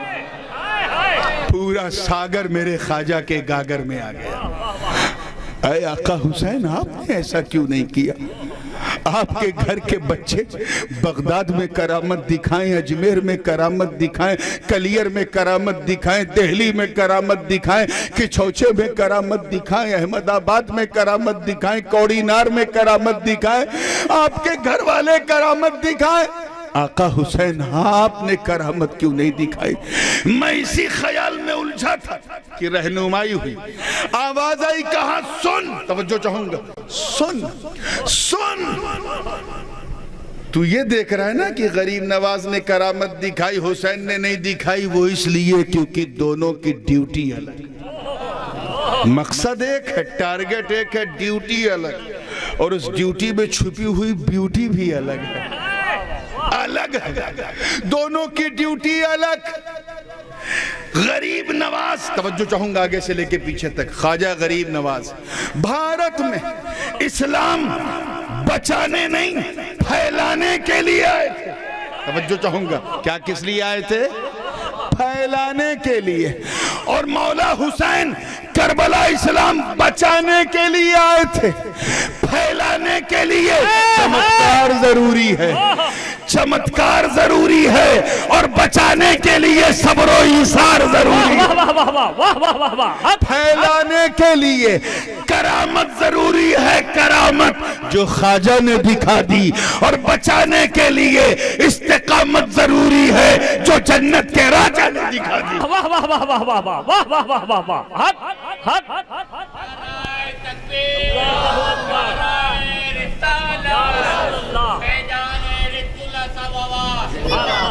اور شریعت کیا کہتی ہے؟ الاستقامت فوق الکرامہ، استقامت کرامت پہ بھاری ہے، جیسے کیونکہ حسین غریب نواز پہ بھاری ہے، تو جو بھاری ہوتا ہے اسے بھاری کام دیا جاتا ہے۔ مرد وہ نہیں ہے جو ہر جگہ تلوار چلا لے، مرد وہ ہے جو ایک تلوار سے 500 کو مار سکے پھر بھی صبر کر لے، اللہ کے حکم سے، اللہ کے حکم سے، ہر وقت نہیں، اللہ کے حکم سے۔ حسین اسی صبر کا نمونہ بن کے زندگی کی آخری سانس دشت کربلا میں لے لی۔ اب یہاں سے شہادت کے بعد کا سلسلہ شروع کر رہا ہوں، اور کوشش کروں گا کہ اسے بڑی تیزی سے سمیٹ لوں۔ پورا چمن اجڑ چکا تھا، یہ پہلی شہادت تھی جس کا غم صرف انسانوں نہیں جناتوں نے بھی منایا۔ نوحے انہوں نے پڑھے، جنتی حوریں چلمن خلد ہٹا ہٹا کر اپنی چیخ مار مار کے رو رہی تھی۔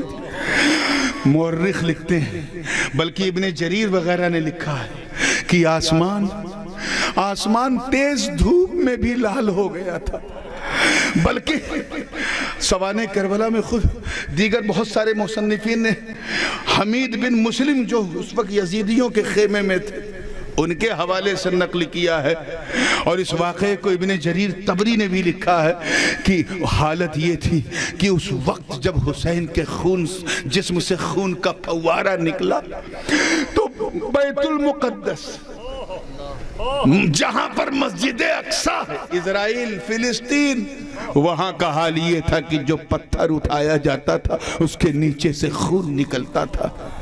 اسی لیے تو حسین کی شہادت کو ہم لاجواب اور بے مثال شہادت کہتے ہیں۔ سب کچھ لٹ چکا تھا،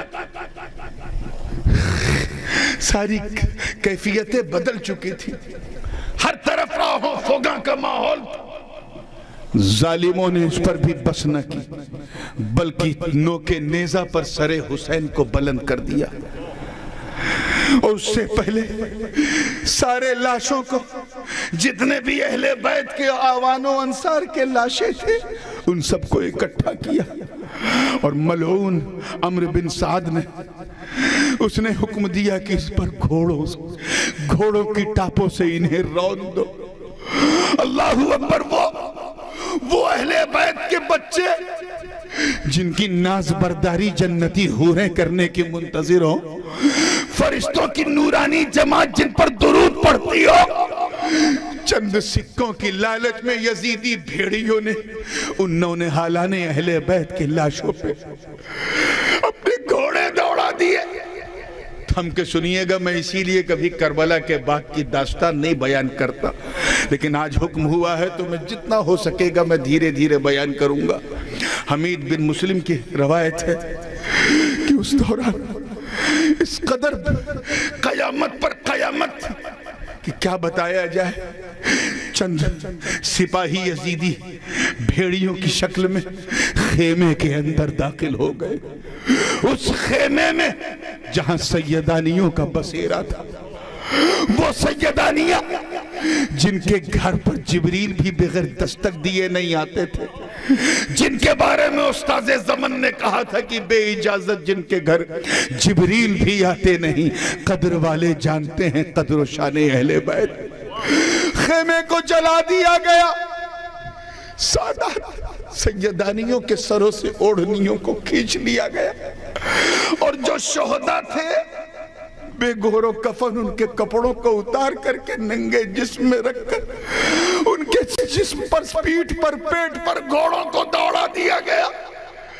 شام غریبہ آ چکی تھی، سارا چمن لگ چکا تھا. حضرت سجاد اپنی اس بے بسی پہ رو رہے تھے کہ یہ کیا ہے؟ تو ہے مجھے اپنی جوانی پہ کہ میں اپنے بابا حسین کے کام نہ آیا، لیکن پھر یاد آیا کہ میرے بابا نے امامت کی وراثت میرے حوالے کی ہے، اس سلسلے امامت کو میرے ذریعے جاری ہونا ہے. بس یہ سوچ کے جناب سجاد علی اوسط حضرت زین العابدین صبر کرتے رہے. حضرت بنت علی جناب زینب کبریٰ وہ سب کو دلاسا دے رہی. اسی درمیان حر کی بیوی وہ خیمے سے باہر سے دوڑتی ہوئی آئی اور ایک کشکول میں پانی لے کے آئی اور جناب زینب کو پیش کیا اور کہا اے بنت بطول، اے آل رسول، اے مصطفیٰ کی آنکھوں کی ٹھنڈک کی ٹھنڈک، اے علی کی بیٹی، اے حسنین کی بہن، اے جنتی خواتین کی جن کی ناز برداری کریں، اے زینب کبریٰ، یہ میں پانی لائی ہوں، ٹھنڈا پانی لائی ہوں. جیسے ہی ٹھنڈے پانی کا ذکر سنا حضرت زینب رونے لگی. اے پانی تو اس وقت کہاں تھا جب میرا بھیا پانی کے لیے تڑپ رہا تھا؟ اے پانی تو اس وقت کہاں تھا جب میرا بھتیجا علی اصغر پانی کے لیے اپنی جان کو جانے آفری کے حوالے کر رہا تھا؟ اے پانی تو اس وقت کہاں تھا جب میری سکینہ بازوے عباس کو جھجوڑ کے اے با وفا چچا عباس اللہ تش پانی لے آؤ؟ اے پانی تو اس وقت کہاں تھا جب ایک مشکیزے میں تجھے بھر کے میرا بھائی عباس لا رہا تھا اور تیروں کی جھنکاروں میں اس کا لاشا زمین پہ گر گیا، اور جب گرا تو مولا عباس کی طرف حسین لپکے اور حسین کربلا سے جناب عباس نے عرض کیا میں جہاں میں گرا ہوں مجھے یہی دفن کر دینا، مجھے سکینہ کے پاس مت لے جانا ورنہ سکینہ کی آس ٹوٹ جائے گی. وہ عباس با وفا جب اپنی آخری سانس لے رہا تھا، اے پانی تو اس وقت کہا تھا مجھے نہیں پینا. اتنا کہنا تھا کہ وہ حضرت حر کی بیوی رونے لگی، کہا سیدہ مجھے گنہگار نہ بناؤ، ان کو جو چاہیے تھا وہ انہیں مل گیا، یہ سر حسین کاٹ چکے ہیں، اب تو آپ پانی پی لو کیونکہ آپ ہی اب سب سے بڑی ہو. آپ کو حوصلہ ملے گا تو اس حوصلے سے عابد بیمار کو شفا مل جائے گی، اسی حوصلے سے سکینہ سکون مل جائے گا. جناب زینب نے کہا پانی لائی ہو تو سنو، میں اس رسول اللہ کی نواسی ہوں جس رسول اللہ نے ہمیں سنتوں کی تعلیم دی ہے. میں کوئی کام سنت کے خلاف نہیں کر سکتی. میرے نانا جان کی سنت کہ جب کچھ کھانے پینے کے لیے پیش کیا جائے تو پہلے چھوٹوں کو پلاؤ، چھوٹوں کو کھلاؤ، پھر بڑوں کو کھلاؤ پلاؤ. اس لیے سب سے پہلے میں اپنے چھوٹوں کو پلاؤں گی. کوئی چھوٹا بچہ نہ تھا سوائے سکینہ کے، سب سے چھوٹی سکینہ تھی، 6-7 سال یا 8 سال. حضرت سکینہ کو پانی کا مشکیزہ جب پیش کیا تو جناب سکینہ کہنے لگی پھوپھی جان آپ نہیں پی رہی؟ کہا بیٹا یہ میرے نانا جان کی سنت ہے، میرے آقا کی سنت ہے. وہ پہلے چھوٹوں کو پلاتے کھلاتے ہیں پھر بڑے. میرے خیمے میں سب سے چھوٹی تو ہے اس لیے میں تجھے پلا رہی ہوں. جناب سکینہ نے پانی کا وہ مشکیزہ ہاتھ میں لیا اور خیمے کے باہر نکل گئی. حضرت زینب کہنے لگی سکینہ کہاں جا رہی ہو؟ تمہیں پانی دیا ہے تم ادھر کہاں جا رہی ہو؟ وہاں تو لاشوں کے انبار ہیں, وہاں تو جنازے پڑے ہیں, انہیں گھوڑوں کی ٹاپوں سے روندا جا چکا ہے. مت جا سکینہ, تو دیکھ نہیں پائے گی. حضرت سکینہ نے کہا میں جا نہیں رہی ہوں, میں اپنے بابا کی سنت ادا کرنے جا رہی ہوں. آپ اپنے نانا جان کی سنت پہ عمل کریں تو کیا میں اپنے نانا جان کی سنت پہ عمل نہ کروں؟ آپ اپنے خیمے کے جب سب سے چھوٹے کو پانی دے رہی ہیں تو سنیے, میں سب سے چھوٹی نہیں ہوں بلکہ مجھ سے چھوٹا میرا علی اصغر ہے. میں اسے دیکھ کر پہلے اسے پلا دوں پھر خود پیوں گی. اس کیفیت کو دیکھ کر جناب زینب کے پیروں سے زمین ہل چکی تھی. ایسا لگ رہا تھا جیسے قیامت پر قیامت آ چکی ہے. تفصیل میں جانے کا موقع بالکل نہیں ہے, مختصر یہ ہے کہ پھر ابن سعد نے چند سپاہیوں کو اندر بھیج کر سیدانیوں کو ہاتھوں میں کڑیا, پاؤں میں بیڑیاں باندھی, اور وہ سجاد وہ عابد بیمار جو کئی دنوں سے بیمار تھے, 5 دن سے پیاسے تھے. 3 دن تو کربلا کی جنگ اور 2 دن وہاں شام غریبہ کے جو گزرے. وہ عابد بیمار جن کا اٹھنا بیٹھنا چلنا پھرنا دوبھر تھا, مشکل تھا, انہیں گلے سے لے کر کے پاؤں تک زنجیروں سے جکڑ دیا گیا اور اونٹ کی ننگی پیٹھ پر انہیں بٹھا دیا گیا, اور مولا حسین کے سر کو نوکے نیزہ پر اٹھا لیا گیا. سارے شہدائے کربلا کے سروں کو نوکے نیزہ پر بلند. معلوم ہے جب یہ سر دمشق پہنچا تو راوی بیان کرتے ہیں جناب زید بن ارقم کہ میں نے خود دیکھا کہ اس نس پہ سب سے زیادہ زخم لگا تھا جس نس سے کھانا پینا اترتا ہے. یعنی وہ نس, اس نس میں نیزہ چبھا تھا جس نس سے کبھی جناب زہرا کا دودھ اترا کرتا تھا. وہ نس جس سے حضور کے چبائے ہوئے لقمے کبھی اترا کرتے تھے. نو کے نیزہ پہ اس نس کو, اس سر کو بلند کر دیا گیا اور ڈھول تاشے نگاڑے بجا بجا کر یزیدیوں نے جشن منایا. آج بھی کچھ لوگ اپنے بھولے پن کا شکار ہو کر حسین کے ماننے والے بھی یزیدیوں کی نقل کرنے لگتے ہیں. بہرکیف ڈھول تاشے نگاڑے بجا بجا کر کوفہ کی گلیوں میں جلوس نکالنے لگے. سر حسین کو نوکے نیزہ پہ بلند کر کے یزیدی کتے یہ کہہ رہے تھے کہ ہم جیت گئے, ہم جیت گئے, مگر نوکے نیزہ پر سر حسین بلند ہو کے اپنے نانا جان کی امت کو مخاطب کر کے تلاوت کلام کر رہا اور کہہ رہا ہے میرے نانا جان کی امت دیکھ, گواہ ہو جا, میری طاقت کو دیکھ, میری شکتی کو دیکھ, میرا پاور کو دیکھ. ارے دشمنوں کے دماغ پر میرا کتنا کنٹرول ہے, ذرا دیکھ تو صحیح کہ میرا سر جسم سے الگ ہے مگر دشمنوں کے سروں کے اوپر ہے. سر شہیدان محبت کا ہے نیزوں پر بلند, اور اونچی کی خدا نے عز و شان اہل بیت. اونٹ کی ننگی پیٹھ جو بالکل کسی قسم نہ اس میں کجاوا تھا, نہ زین تھی, نہ کوئی چادر تھی, کچھ نہیں تھی. اس پر سیدانیوں کو بیٹھا دیا. جناب زین العابدین زنجیر میں جکڑے ہوئے اس پر بیٹھ گئے اور سلسلہ شام غریبہ آ چکی تھی, سب کچھ لٹ چکا تھا. کوفہ کی کربلا سے کوفہ کی طرف, دارالعمارت کی طرف مظلوموں کا جلوس نکلا. کوفہ والے اپنے شہر سے باہر نکل کر سینہ پیٹ رہے تھے.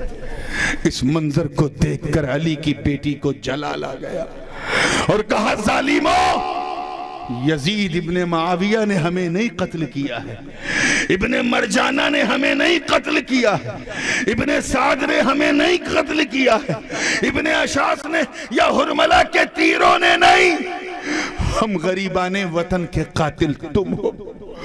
تم نے ہمارے بھائی مسلم بن عقیل کو بلا کر انہیں دھوکہ دیا، میرے بھیا حسین کو خط لکھ لکھ کر تم نے دھوکہ دیا، اور جب ہم پر مصیبت آئی تو تم سب نے اپنے دروازوں کو بند کر لیا۔ آج چیخنے سے چلانے سے کوئی کام نہیں چلے گا۔ میں علی کی بیٹی، فاطمہ بنت رسول کی بیٹی، رسول اللہ کی نواسی، حسن حسین کی بہن زینب کبریٰ، تم سب کو بد دعا دیتی ہوں کہ صبح قیامت تک تم اسی طرح کالا کپڑا پہن کر سینہ پیٹتے رہو گے، چیختے رہو گے، چلاتے رہو گے، اور یہی کہو گے کہ حسین ہم نہ تھے، حسین ہم نہ تھے۔ آج بھی دیکھو تو جب محرم آتا ہے تو انہیں اپنے کی ہاتھوں سے، بابا دادا کے ہاتھوں سے کیے ہوئے ظلموں کا پچھتاوا ہوتا ہے۔ اسی لیے انہوں نے ایک توابین کی جماعت بنائی، جس جماعت سے شیعت نے جنم لیا اور علی کا شیعہ کہنے لگے۔ یہ زینب کبریٰ کی زبان سے نکلی ہوئی مظلوم آہیں تھی۔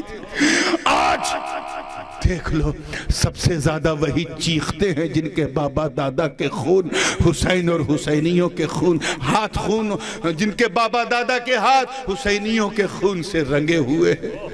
جلوس آگے بڑھتا رہا، وہ چیختے چلاتے رہے، اتنے میں بیمار سجاد کو بھی جلال آ گیا۔ اپنی نحیف اور بیمار آواز میں انہوں نے فصیح و بلیغ خطبہ اسی ننگے اونٹ کی پیٹھ پر بیٹھ کر کے دیا اور کہا ظالموں، ارے تف ہے تم سب پر، تم نبی کا کلمہ پڑھتے ہو، نماز میں جس آل مصطفیٰ پر تم درود بھیجتے ہو میں اسی کا چراغ ہوں، تم کیسے بھول گئے، کیسے بھول گئے، کیسے تم بھول گئے کہ تمہاری ڈیوٹی کیا ہے؟ ارے جس جنت میں جانے کے لیے تم لوگ اسلام کا لباس پہنے ہو، اسی جنت کے شہنشاہ کا نام حسین ہے، تم کیسے بھول گئے؟ آج تم افسوس کر رہے ہو۔ میری پھوپھی صحیح کہتی ہیں، اب قیامت تک تمہاری نسلیں اسی افسوس میں ماتم کرتی رہیں گی۔ وہ جلالی انداز تھا، جلوس چل پڑا، ڈھول تاشے نگاڑے بج رہے تھے، سارے کے سارے یزیدی بھیڑیے حسینی شیروں کو اپنے نرغے میں لیے ہوئے آگے بڑھ رہے تھے۔ کوفہ کے قریب جب پہنچے تو ایک کلیسا سے گزرے، ایک گرجا گھر سے گزرے، اس گرجا گھر کا پادری باہر آیا تو اس نے دیکھا، دیکھتے ہی مبہوت ہو گیا۔ سب سے آگے امام حسین کا سر نوکے نیزہ پر بلند ہے۔ اس عیسائی پادری نے جب یہ منظر دیکھا تو کسی سے پوچھا، یہ کون ہے اور یہ کیسا جلوس ہے، کیسا جشن ہے؟ تو کسی یزیدی نے جواب دیا، یہ ہمارے نبی رسول اللہ صلی اللہ علیہ وسلم کے نواسے کا سر ہے، انہوں نے حکومت اسلامیہ کے خلاف بغاوت کی تھی، اس لیے حاکم اسلام نے ان کے سر کو قلم کر دیا۔ اتنا سننا تھا، اس نے کہا تف ہے تم سب پر، کیسے مسلمان ہو؟ میں حضرت داؤد علیہ السلام کی 70ویں پشت ہوں، 70ویں پشت ہوں، پھر بھی سارے یہودی اور عیسائی میری عزت کرتے ہیں، میرا احترام کرتے ہیں کہ میری رگوں میں داؤد کا خون ہے، اور تم نے فاطمہ بنت رسول کے بیٹے پر ظلم کیا۔ ارے کم سے کم یہ چہرہ تو دیکھو، اتنا خوبصورت چہرہ میں نے اپنے جیون میں نہیں دیکھا، ذرا نورانیت کی برسات تو دیکھو۔ اتنا کہنا تھا، ظالموں پر خون سوار تھا، انہوں نے کہا اے بوڑھے ہٹ ہمیں جانے دے۔ اس نے منت کرنا شروع کر دی، نہیں ہم ایسے جانے نہیں دیں گے، یہاں رک جاؤ، ایک دن ٹھہر جاؤ، میں ذرا جی بھر کے اس چہرے کو دیکھ لوں۔ جی بھر کے اس چہرے کو دیکھ لو۔ اس واقعے کو ابن جریر طبری نے تاریخ طبری میں لکھا، ابن ہشام نے تاریخ ابن ہشام میں لکھا، اس واقعے کو مشہد الحسن والحسین میں علامہ موصلی نے لکھا، اس واقعے کو سوانح کربلا میں امام حضرت صدر الفاضل نعیم الدین مراد آبادی نے لکھا، اسی واقعے کو مفتی امجد علی صاحب مفتی جلال الدین صاحب امجدی نے خطبات محرم میں بھی لکھا، اپنوں نے بھی لکھا، غیروں نے بھی لکھا کہ وہ پادری منت کرنے لگا، سماجت کرنے لگا، چیخ چیخ کے کہنے لگا کہ کچھ دن کم سے کم کچھ لمحے کے لیے تو ہمیں دے دو۔ اس نے کہا نہیں۔ آگے کیونکہ ابن زیاد آ چکا تھا، قافلے میں شامل ہو چکا تھا، اس سے اجازت لی تو اس نے کہا نہیں، ہم اسے اجازت نہیں دیں گے۔ کہا اچھا پیسے لے لو مگر کچھ۔ کہا کتنے؟ کہا ایک روایت ہے 10,000 درہم کی اور ایک روایت ہے 5,000 دینار کی، اللہ بہتر جانے، لیکن ایک بیش قیمتی رقم متعین ہوئی۔ اس بوڑھے پادری نے اپنے گرجا گھر سے ایک تھیلی سونے کی اشرفیوں سے بھری ہوئی ظالم صفاق ابن زیاد کو دے دی اور کہا کہ سنو، ہمیں صرف سر نہیں چاہیے بلکہ جتنے بھی اہل بیت نبوت ہیں ان سب کی مہمان نوازی چاہیے۔ کا ٹھیک ہے۔ حضرت زینب اور ان کے ساتھ تمام سیدانیاں، تمام اعوان و انصار حسین اور تمام ان کے کٹے ہوئے سر اس پادری کے پاس آئے۔ اس نے اپنے چاہنے والوں کو حکم دیا کہ ان کی خوب خدمت کرو، ان کے سروں کو چمکا دو، انہیں انبری، ان کی زلفوں انبری کو لہرا دو، سیدانیوں کو اچھے اچھے کپڑے دو، انہیں بہترین کھانا کھلاؤ۔ جب ساری ڈیوٹی سب کو تھما گیا تو رات کو دیر رات اس نے سر حسین کو اپنے سینے سے لگایا اور لگا کر کے اپنے خاص حجرے میں گیا جہاں وہ تنہائی میں عبادت کرتا تھا، اور اس سر کو رکھا۔ رکھنے کے بعد دیکھا کہ خون کے قطرے اس میں سے تازے تازے ٹپک رہے ہیں۔ ان خون کے قطروں کو یہ خولی تھا بدماش جس نے یہ پیسہ لے کر کے صرف اس شرط پہ کہ کل صبح کا سورج نکلنے سے پہلے سر دے دینا۔ اس سر کو جب دیکھا کہ خون میں لت پت ہے تو اس پادری کو رونا آ گیا، چیخنے لگا۔ اس نے پانی منگوایا، اس میں کافور ڈالا، مشک و عنبر ڈالا، خوشبو ڈالا، کافور کے پتوں کو ڈالا اور اس کپڑے سے بھگو کے سر حسین سے لے کر پورے چہرے حسین کو صاف کرتا رہا، چمکاتا رہا، خون کے قطرے جہاں جہاں لگے تھے انہیں صاف کیا۔ اس کے بعد بالوں میں کنگھی کیا، بالوں کو زلفوں کو لہرا کر کے جب سر حسین اپنی پوری آب تاب کے ساتھ جب ان کا چہرہ چمک رہا تھا تو 1-2 فٹ کے فاصلے پر بیٹھ کر ان کے چہرے کی تلاوت کرنے لگا، زیارت کرنے لگا۔ رات بھر وہ سر حسین کو دیکھتا رہا، نہارتا رہا اور ان ابن زیادیوں کی قسمت پہ تف تف کرنے لگا۔ اور جیسے ہی صبح ہوئی اس نے عجیب و غریب منظر دیکھا۔ ابھی صبح کاذب ہے، خود اس پادری کا بیان کہ میں نے ایک نور دیکھا جو سر حسین سے چل کر پر آ رہا، آسمان سے میرے چھت کی دیواروں کو چیرتا ہوا سر حسین اور آنکھوں میں حسین کے سما رہا ہے۔ اس نور کی تلمت ایسی تھی کہ مجھے وہ دیکھ کر ایک وجدانی کیفیت طاری ہو گئی، غشی آ گئی اور میں اسی حالت میں سو گیا۔ اور جب سویا تو میں نے حسین کے نانا جان کو خواب میں دیکھا، رسول اللہ صلی اللہ علیہ وسلم کو دیکھا۔ وہ مسکرا کے کہہ رہے تھے، اے پادری تجھے ایمان مبارک ہو، تجھے اسلام مبارک ہو، تو نے میرے بچے حسین کی اتنی عزت کی ہے، تو نے اتنا پیار دیا ہے، میری زینب کو تو نے کھلایا، میری سکینہ کو کھلایا، میرے لٹے پٹے کنبے کو تو نے کھلایا پلایا۔ اے پادری تجھے ایمان کی دولت سے میں نواز رہا ہوں، پڑھ دے، کہہ دے اشہد ان لا الہ الا اللہ واشہد ان محمد عبدہ ورسولہ۔ اس نے کلمہ اسلام پڑھا، صبح اس کا مزاج بدل چکا تھا.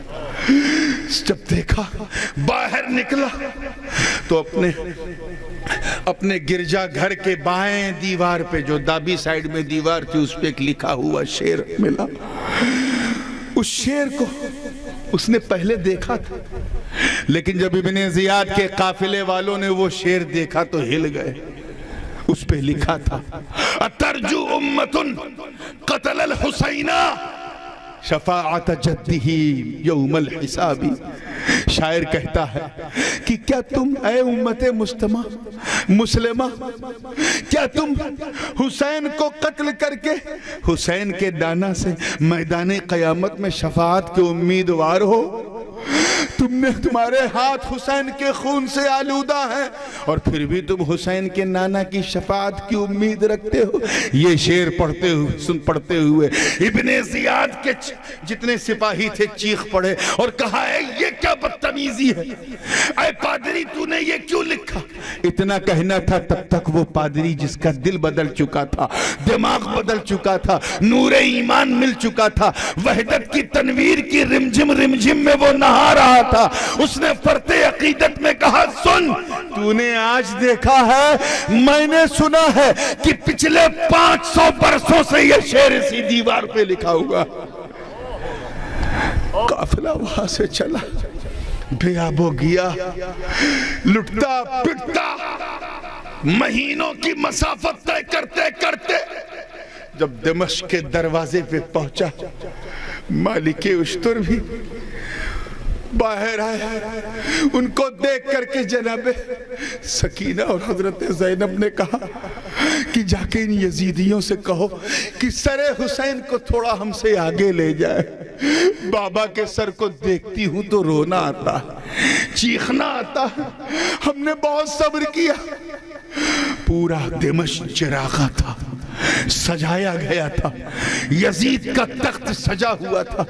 سر حسین کو 400 دینار کے عوض تھوڑا سا آگے کروا دیا اور اس کے بعد جلوس اندر داخل ہوا. لٹا پٹا کنبا دمشق کے قصر میں محل میں پہنچا. زید العابدین ہاتھوں میں بیڑیاں، پیروں میں بیڑیاں، ہاتھوں میں ہتھکڑیاں، سرتابہ قدم زنجیروں میں جکڑے ہیں. حضرت زینب کے سر سے اوڑھنی کھینچ لی گئی تھی. مگر اے زینب تیری پردہ داری کو سلام، تیری وفاداری کو سلام، تیری عزت مابی کو سلام. جب یزید کے دربار میں زینب کو لے جایا گیا، علی کی بیٹی تھی. آپ نے سوچا کہ میرے چہرے کو، فاطمہ کی بیٹی کے چہرے کو کوئی نہ دیکھے، تو ماں جناب زینب نے اپنے زلفوں کو، اپنے بالوں کو اپنے چہرے کے آگے کر لیا تاکہ کم سے کم ان بالوں کی پرچھائی بھی میرا چہرہ چھپ جائے. وہ چہرہ جسے فرشتے بھی دیکھنے سے شرما جائیں، جن سے حیا کھائیں. اور پھر علی کی بیٹی نے خطبہ دیا. خطبے کا انداز ایسا تھا کہ چہرہ زینب کا تھا، زبان زینب کی تھی، مگر تیور علی کا تھا، آواز علی کی تھی. کیونکہ جناب زینب جانتی کہ عورت کا صرف چہرہ ہی پردہ نہیں، اس کی آواز بھی پردہ ہے. جناب زینب اپنے بابا علی کی بولی میں بولی تو قصر یزید میں حیدر کی انداز میں زینب نے کسی حال میں پردہ نہیں چھوڑا. اے پردہ دار زینب، آپ نے خطبہ دیا تو ایک شخص بول اٹھا، ارے یہ علی کہاں سے آ گئے؟ تب تک بولنے والے نے بولا یہ علی نہیں، یہ علی کی بیٹی زینب خطاب کر رہی ہے. اور ایسا تاریخ ساز خطاب تھا کہ قصر دمشق ہل رہا تھا، تخت شام تھر تھرا رہا تھا اور زبان حال سے کہہ رہا تھا دیکھ اہل بیت نبوت کی جرت دیکھ، جب علی کی بیٹی کا تیور ایسا ہے تو علی کے بیٹوں کا تیور کیسا ہوگا. اسی قسم پرسی میں ایک عرصے تک اسیری کا دور شام میں گزارا اور پھر وہ وقت آن پڑا جب انہیں آزاد کر کے مدینے کی طرف بھیجا گیا. سفر طے کرتے کرتے یہ لٹا پٹا قافلہ شہر نبی کی طرف بڑھا، مگر آج ثنیات الوداع کی وادی میں بنی نجار کی لڑکیاں ہاتھوں میں دف لے کر طلع البدر علینا سنانے نہیں آئی ہیں۔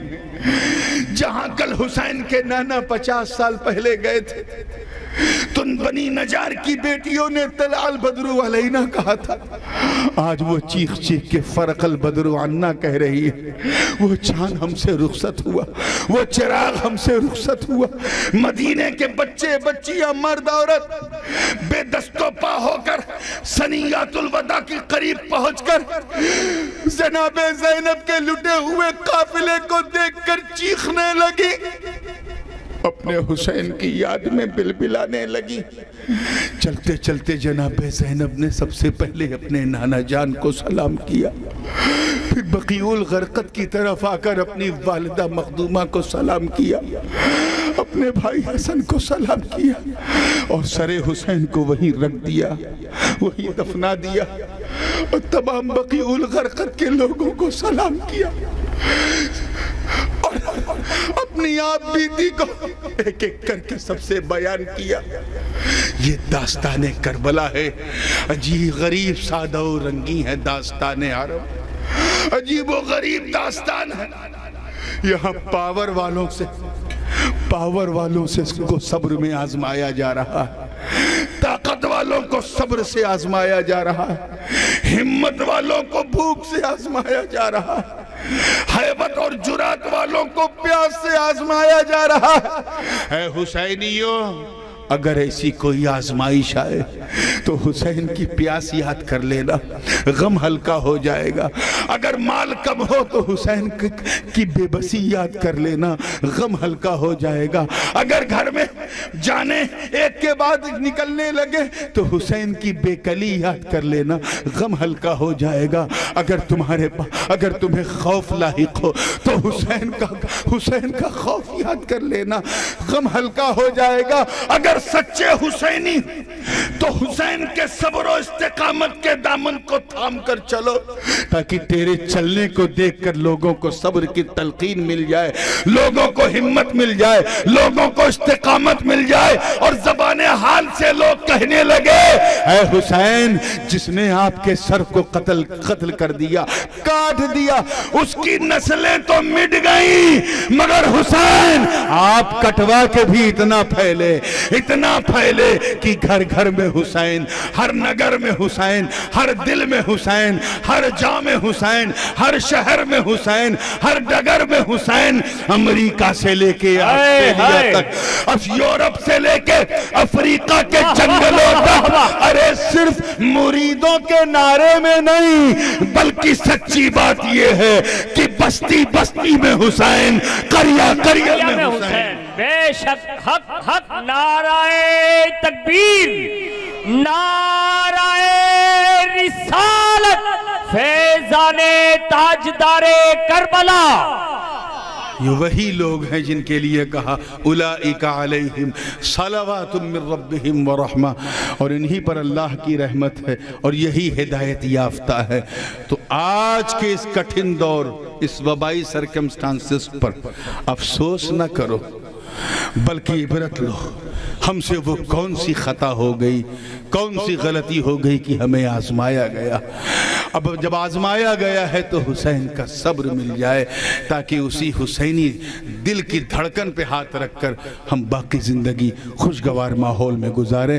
اگر خاموش رہوں میں تو تو ہی سب کچھ ہے، جو کچھ کہا تو تیرا حسن ہو گیا محدود۔ وآخر دعوانا ان الحمدللہ رب العالمین۔ السلام علیکم۔